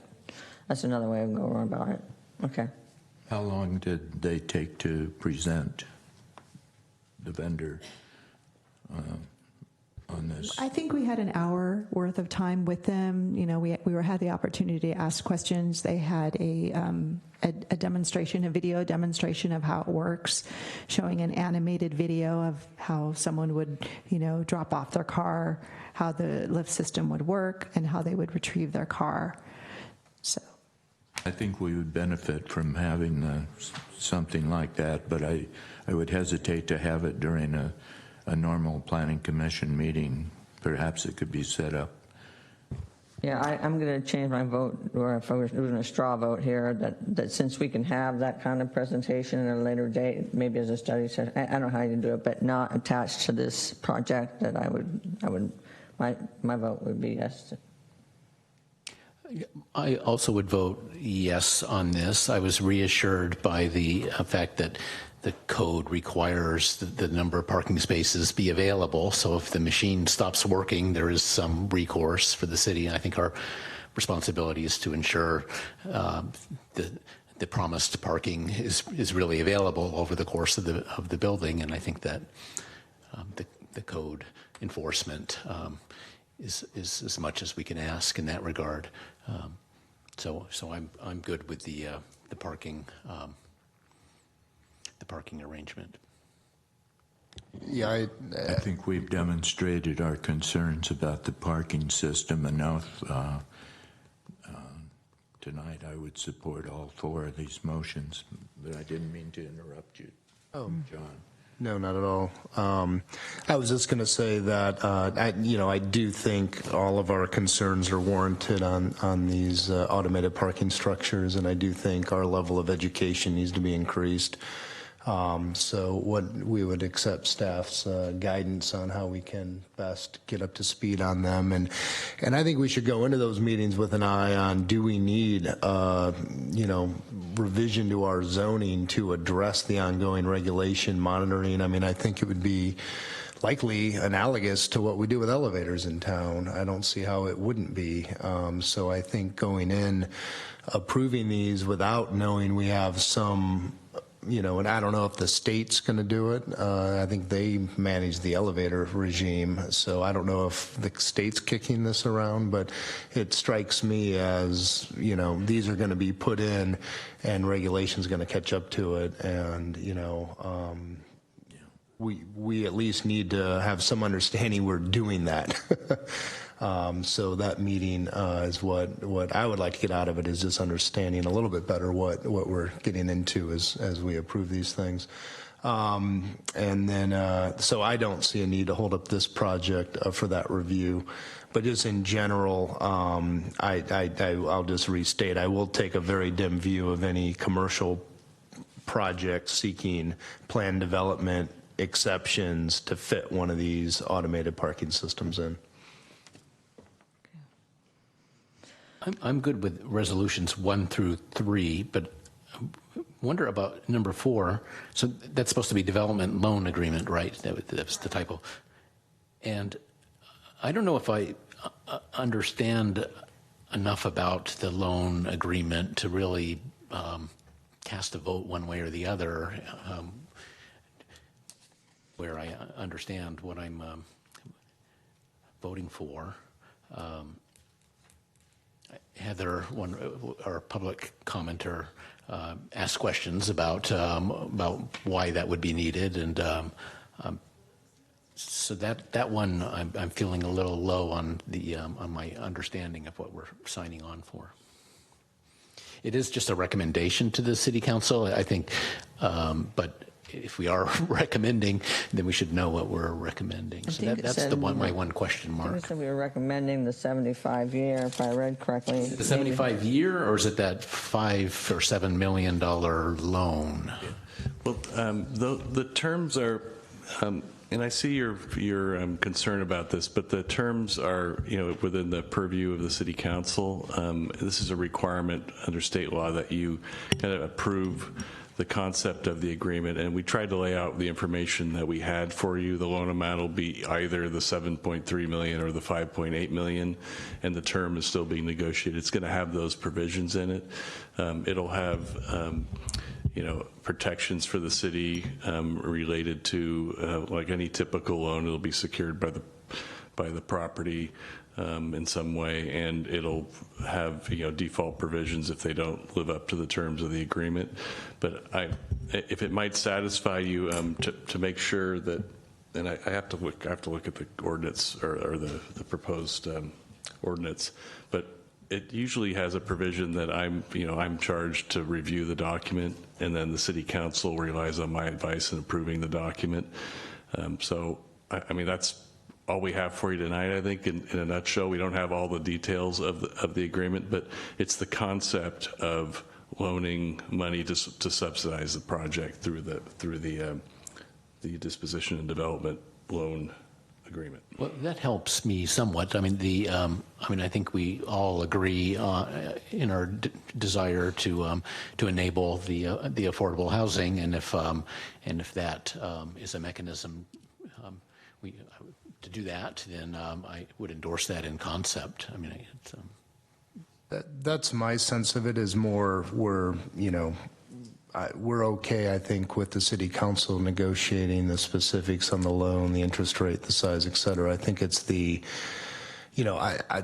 is a very good project for the city. Specifically, we've approved a lot of projects over the years where developers have paid in lieu fees instead of affordable housing. And we often get asked the question, well, where does that money go? How does it end up as housing in the city? Well, now we have a concrete answer to that. It went into 817 Walnut. And, I'm assuming these in lieu fees are the pot that we're going to be loaning out of to get this thing done. So that's a concept, I certainly approve and support. And that's sort of what I think I'm approving here. Am I approving more than just that?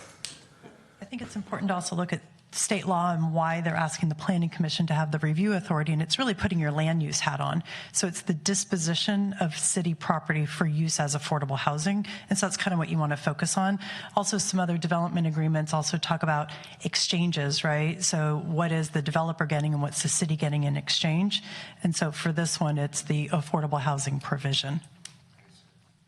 And just a reminder that I think part of the money, correct me if I'm wrong, Martin, is money that we have in our successor agency to the redevelopment agency that is obligated for housing. So that's part of that, and that money has to be spent on housing, or it goes back to the state. So there's a time, we have a clock running where we have to dedicate this money to low-income housing right now. And is loaning money satisfy that? Yes, it's. Good point. Okay, I now support number 4. On number 3, the maintenance concern that I had and the public commenter had, it would be nice if the agreement was worded in a way that ensured the maintenance remained a priority against competing priorities in order to respect the neighborhood that it's in. I'm not sure that I'm going to vote against number 3 because of this issue. I'm just hoping that the staff can make sure that is a well-crafted agreement in terms of ensuring building maintenance. I mean, that's an appropriate condition of approval that the car lift be maintained by the applicant, and if it's not already in the code compliance certificate, we can make sure it's in there as a condition. So, in addition to maybe the car lift, but I was actually thinking of the building in general, and I understand the charities organization would do a good job, but the duration of the agreement is quite long, and so having some that can also be a condition, general condition of the building, appearance, landscaping, and including the automotive parking lift mechanism be kept in. I'm trying to think of the right word, reasonable or good condition. Could be a condition of approval. It's probably going to be in the land lease anyway, but it doesn't hurt to have it in this document. Just when we're facing our fellow citizens, doing our just because of the reputation of public housing, sometimes that can deteriorate, and it can be very hard problem to solve.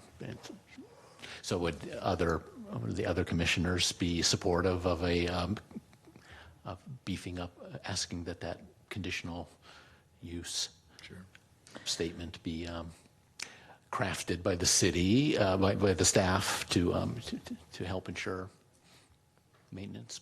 I'm in support of that, but I'd wonder how it would be enforced. What? I got a lot of activity tonight here answering questions.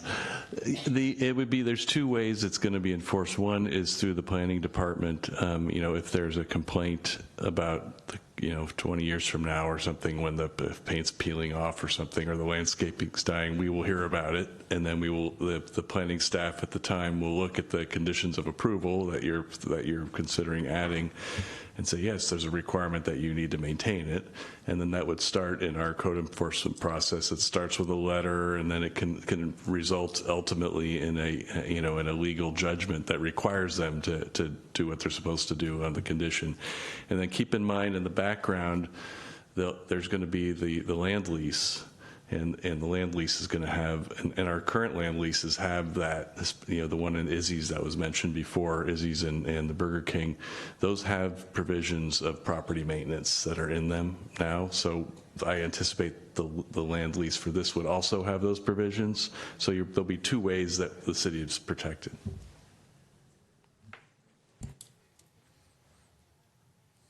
Any more questions, or would someone like to make a motion? I just have a I now know where I got onto the idea of low-income seniors. It's right on the front page of the plans where a exemption to short-term bicycle parking is requested, given that the occupancy of the project is restricted to low-income seniors. So was that initially part of the thinking that this would be restricted to low-income seniors, or was that just a mistake in the language here? It's a mistake. It Okay. was never intended to strictly seniors. Okay, and what percent do you think of a project like this would likely be seniors? I think based on past experience, we're guessing maybe 40%. I mean, that's it's just a guess. Because, reading that, it had me thinking of the project as seniors. So when Commissioner Bergman was mentioning making that second space up front accessible, that seemed like a very good idea. And that would be, worthy of a conditional approval if we all agreed with that. But if this isn't a senior, and I think that would be warranted if this did have more seniors than the average project. So I guess I would just ask you, do you think you would be served do you think the residents of this building would be served better if we had 2 accessible spaces in the front? I think we can always have that option later on. I'm not sure we want to do it now. I think part of the reason that we are keeping one that's at the surface is we're also thinking about possibly providing an electric charging station, and that could potentially serve as a EV vehicle parking, potentially. So. Yeah. I hate to say this, but for the robotic parking system, is there not electric charging capability? And it's some way down the road, all cars are going to be electric and they need to be charged. Unfortunately, no, because the cars are essentially on a tray, so the trays may move, and so if you're plugged in, that tray can't move. And, so these systems are incompatible with electric vehicles. Ouch. I mean, I'm not going to blow up. Since I read that Chevy was going all electric or something within the next X amount of years. I know. But, and there are other ways to charge. I wouldn't blow up this agreement, but I guess this makes me all the more agreeing with you and John's comment that we need to get educated about these systems a little. I mean, that was an example of something we didn't know. So. But it is true, this project then means there's, 23 individuals who will never have an electric car if they want to have a car. Or right? they charge Because they'll have no ability to charge. One charging, and if it's a rapid charging station. Yeah. That seems very unlikely. I mean, knowing the trends of the automotive industry and knowing the trends of the environment, we're going to be going electric in cars, I'd say, at a really quick rate. Yeah. I think it'd be unrealistic to think that there wouldn't be anyone with an electric car. Well, they'll be forced not to have one. Yeah. That's sort of the point. Even though I have no doubt someone could invent a way to plug a car into one of these movable platforms. Just has a wiring problem in a way. Yeah. But Yeah, so a future project that you'll be reviewing, the developer indicated that they do have parking stackers and that they're 100% electrical vehicle charging. So I think we'll get more information when we give you that presentation.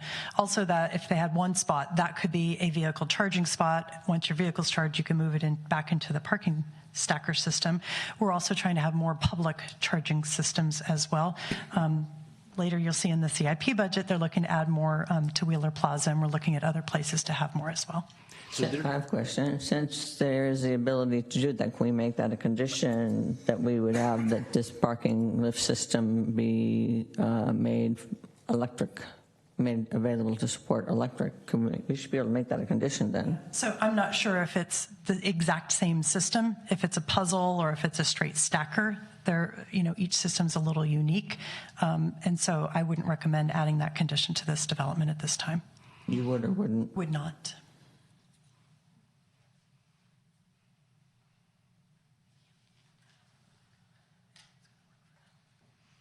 is there no electric vehicle charging required in this building currently?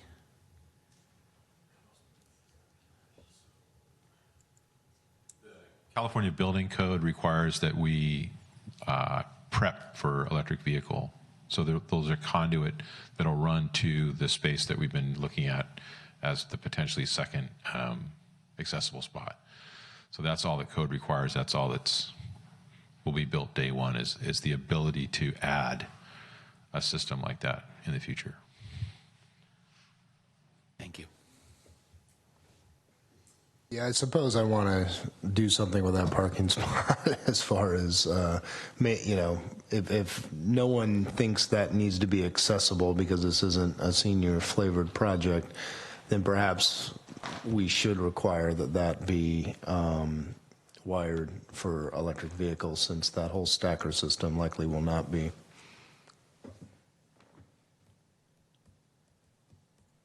I would be for adding that condition. I really think it needs to be electric, frankly. I think that, this is my opinion. I think that they should at least look at that as a possibility and see what the options are. If it is possible, I think they need to make it electric possible. Electric possible. You mean on the stacker system? On the stacker system. I see. Yeah. I just don't see a future where you're basically telling people who live here that they can't have an electric car. I think that's unrealistic in the future. I think there's going to be a lot of electric cars. It's putting an unnecessary limitation on them if it is available to use the stacking system that is electric enabled.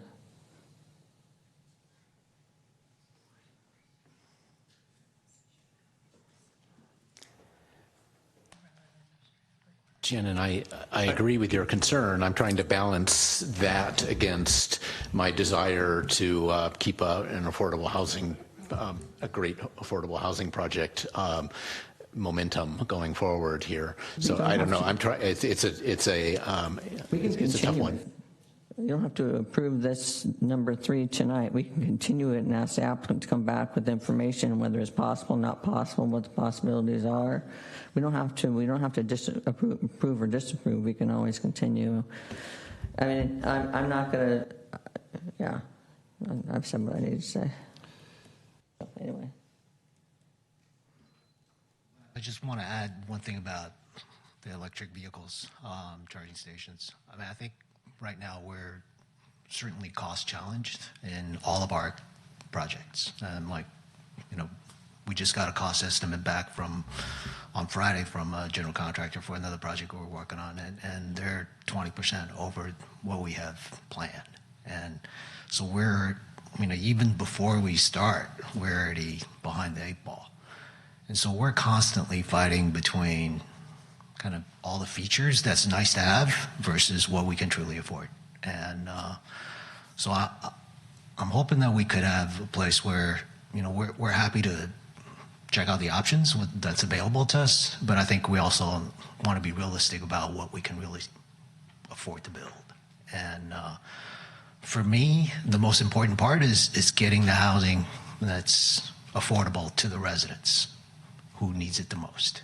And whether that electric vehicle charging station is right at the property or 2 blocks down, I would choose the 2 blocks down first, just simply because I want to get the housing built. So I'm happy to look at the options and see what we can afford. And if we could, we do it. But, I think it would be preferable if we had the option. Well, Shannon, if we asked... I'm not going to stop it. What? I'm not going to, I'll vote for it. Sort of going through the same logic, I think I am. Yeah, although it's convincing. Again, I think having the housing there is more important than housing. I don't know what kind of thing, I don't know what kind of cost is. I'd ask you to consider it if it's cost efficient, but I'm not going to make it a condition of approval. And I'm not going to stop this from moving forward.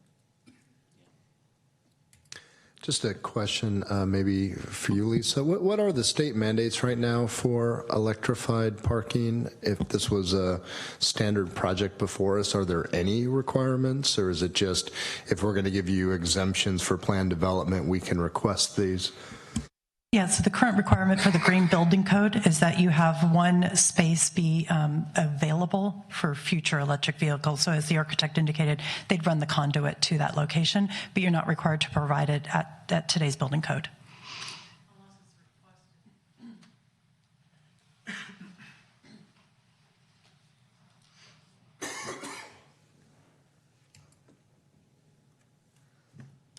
Yeah, just on the straw poll, I'm ready to approve this as it's presented. An option would be conditional to make that one static parking space electrified. That would not be probably overly burdensome on a project this size, but I am very mindful of the applicant's concern about cost and even getting this type of housing built. So I don't feel strongly on that point. I would support the condition of making it electrified. I think just the mid-level charging capability, 220 volts, is not a, people install those in their garages routinely. It's not if the conduit is also already a requirement, then putting a wire through and the plug on the end is probably not asking I think it would be more than a residential. I think it'd have to be one of those metered ones where people are paying or that's whatever. Right. You're so, right. There may be more to it than, but. I think it's not so much a matter of wiring for it as having the space for it separate from the motorized parking stacking. But that was the second spot that is not part of the. Plug up the driveway. I think that can I just add some thought on this, what you're considering about a charging station condition? I'm kind of concerned that we haven't really established the nexus of the impact of this project, and it really wasn't part of the DDA and the negotiations that happened. But I think you could put in what amounts to a condition that the applicant explore the installation of a charging station now, provided that it's feasible. And I think that's a condition you've done in the past on other projects for solar panels on roofs and things where feasible. I think this is in that category of where it might be, it might impact the economics. And I just, the reason I'm saying this is because we're talking about the additional charging stations at Wheeler, and the person the company that's going to install them says they're very expensive to install a commercial style one. And so with that unknown, we don't know if, okay, you're just going to have something for the residents and it'll have a lock and key on it and the residents can use it when they want, and then versus the one that's more elaborate, that is the one that's compatible with all the different electric charging plugs, and it gets to be more difficult. So that's, I think, where the feasibility comes in. So that's sort of what I'd recommend that you do. Instead of saying you're going to put one in without really having the details of what you're asking them to put in, I just say explore putting an electric charging station in that extra spot and install if it's feasible. I think would be a reasonable approach. I would support that. I mean, it's a baby step in the right direction. At least it makes, at least there would be some effort in that direction. So if we were looking at number 3, we'd be looking at the two additional conditions of approval. One would be about the charging station. Second one would be about the maintenance of the building, and even though it's handled in the lease, having it doubly handled by the planning. That would be my preference.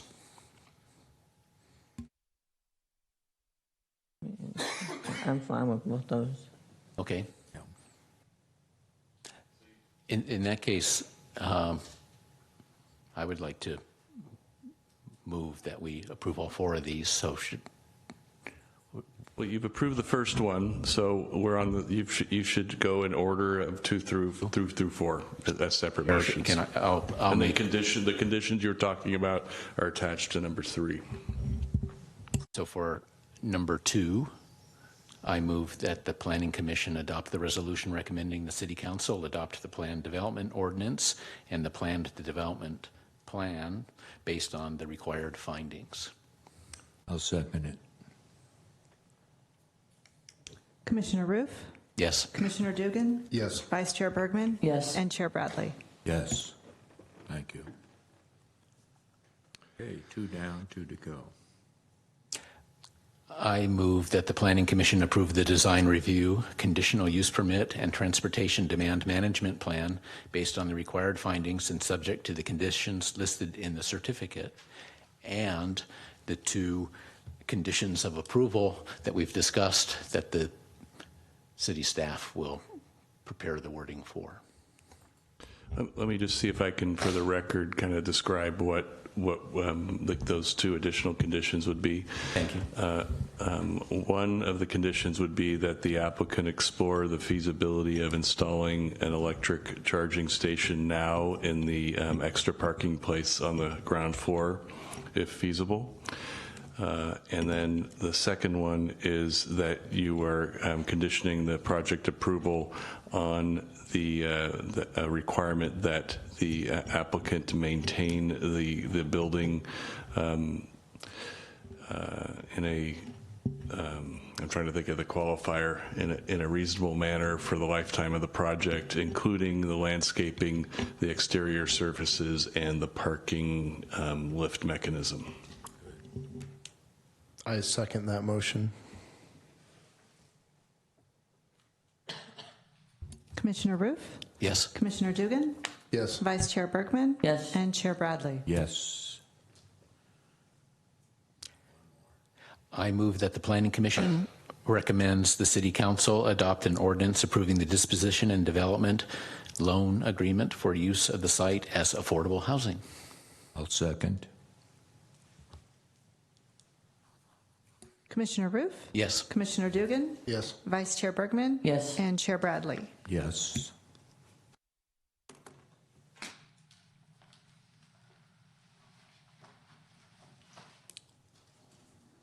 Now, I would just congratulate the applicant on a terrific project, and we're very happy to be partnered with you and the city on this.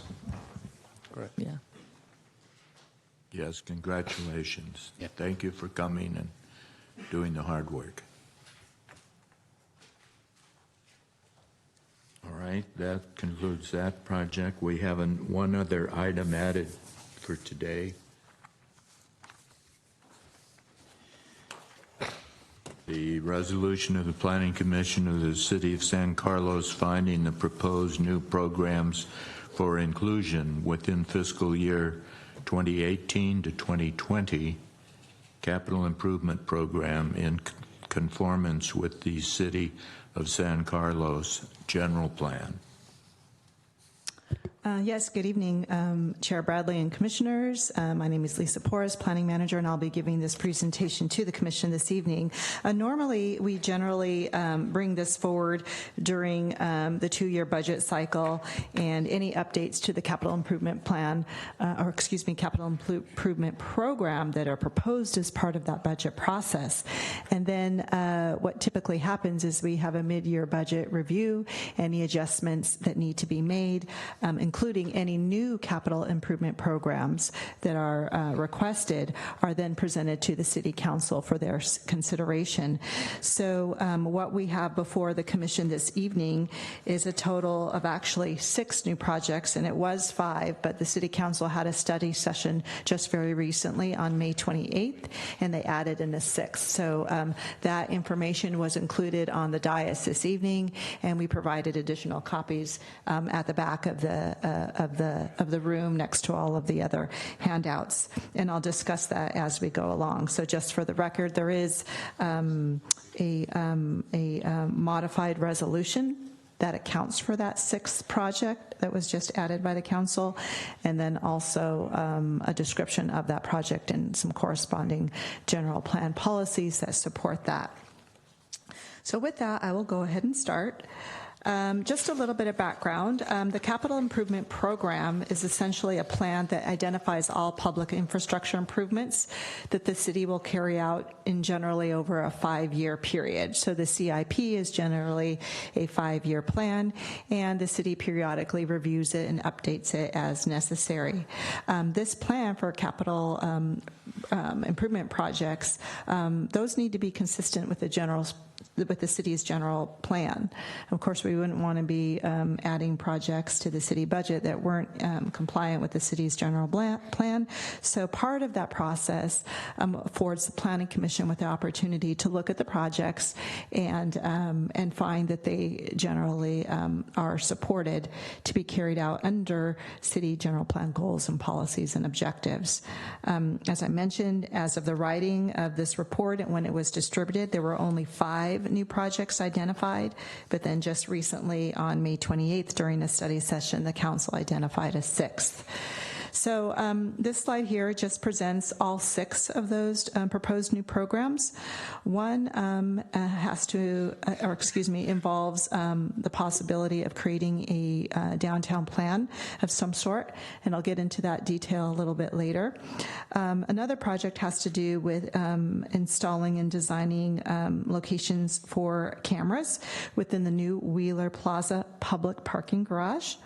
The third is essentially a condition of approval that came out of the Transit Village project, now otherwise known as Trussell Apartments, that require the development to contribute contributions towards street trees. And so those funds need to be identified in the CIP, which can then later be drawn upon in consultation with the community about how exactly where to place those trees. The fourth project is one that was brought to our attention and directed for staff to pursue by the City Council. It's one of their new strategic objectives, and that has to do with taking a look at our land use and regulatory options and development standards, looking at those more closely to see how we might adjust them to increase more housing availability, especially affordable housing. The fifth project has to do with Chilton Park improvements. So there are some preliminary plans that were developed with certain features on what public improvements could be made for that park, and that's on one of the proposed new CIP programs as well, or projects as well. And that sixth one that just came up recently had to do with more improvements being made to that Wheeler Plaza public parking garage, including more lighting, some painting, and provisions for additional electrical vehicle charging stations. So I'll just go through these real briefly. They were all discussed in the staff report, and the corresponding general plan, supporting general plan policies were included as a detachment. As I went through the general plan, there's just so many policies to support a lot of the things that are on, that are proposed to be included in the CIP. So I just put those in the back as an attachment, but those are obviously included in your packet. So this new concept for some sort of downtown plan, and we don't know exactly how that will evolve just yet, but this essentially came forth out of a city council retreat, and they created a new strategic objective, which basically directed staff to come up with some sort of vision to enhance and improve and protect the downtown. The scope of work would be refined with a city council downtown subcommittee, and then we would go back to the City Council to seek further direction for exactly how that plan would evolve. And that would be something that would be done by the end of this year. And depending upon the scope of the project, it could take between 2 to 3 years to complete, depending upon what's ultimately selected by the council. So, there was a lot of discussion about different things that could happen, within the public realm itself, like a streetscape improvement plan or a really robust streetscape improvement plan, or perhaps looking at some of the standards that are currently in place to guide new development in the downtown core.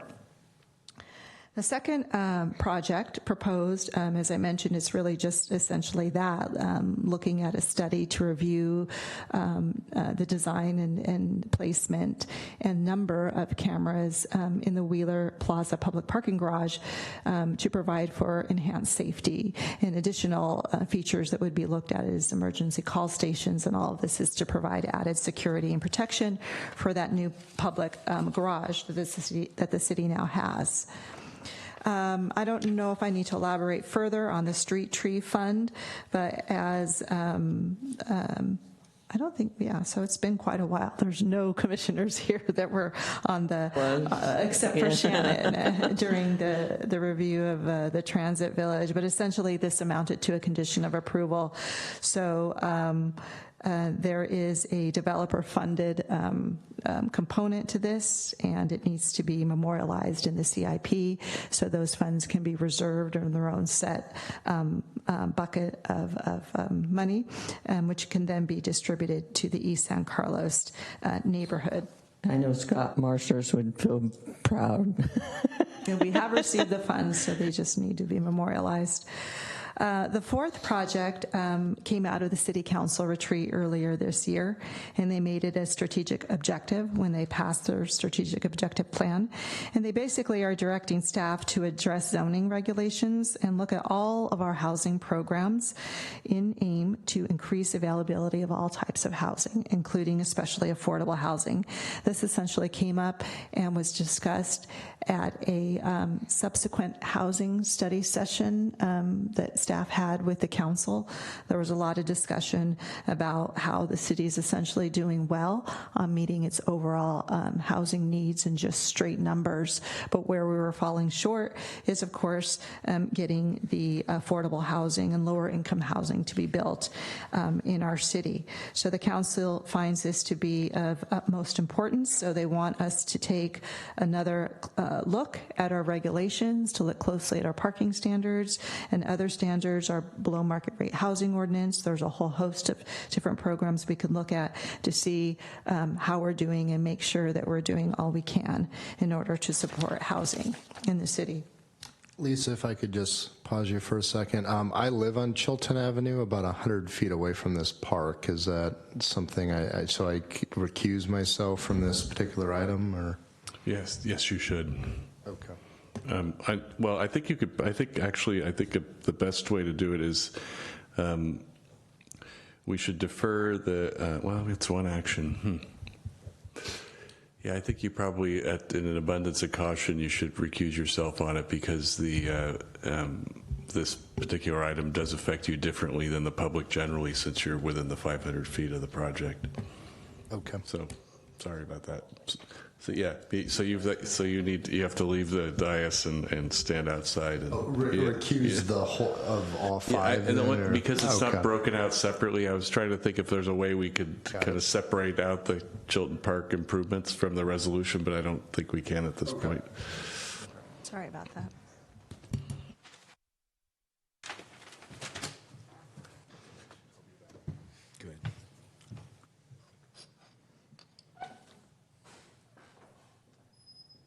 So this CPI project for Chilton Park improvements would involve new pathways, an accessible trail, a newly created and more defined park entrance, a tot lot play area, some public gathering space, kind of more passive space near the rocky area portion of the site, some new hillside steps coming off of Bayview Drive, a drinking fountain, new plantings, and some interpretive signage.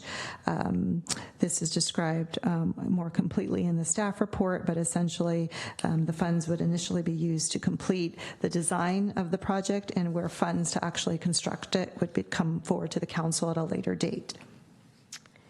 And then finally, moving on to the sixth item, the newest item that was recently added was again for Wheeler Plaza public parking garages. As I mentioned before, they're looking at increasing the funds to be able to paint the interior of the garage, to add more lighting within the area for safety, and specifically adding 3 more electric vehicle stations due to citywide demand. Should the Planning Commission adopt a resolution finding that these items are in conformance with the general plan, the next steps involve really just one step, which is slated for June 24th, where the City Council is scheduled to act on the mid-year budget provisions, including the new CIP projects that were presented to the Commission this evening. This is the formal motion, should you choose to make it, and both myself, Al, and Greg are here this evening to answer any questions you may have.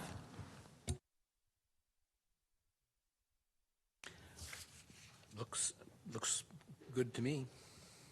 I'll move to adopt a resolution of the Planning Commission finding the proposed new programs for inclusion within this fiscal year 2018 and 19 and 20 capital improvement program in conformance with the San Carlos General Plan. Second. Commissioner Roof? Yes. Vice Chair Bergman? Yes. And Chair Bradley? Yes. Thank you. I think he's standing. Moving on, we have reports.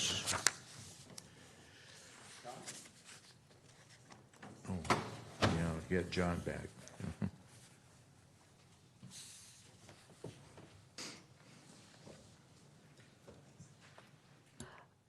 Yes, thank you, Chair Bradley.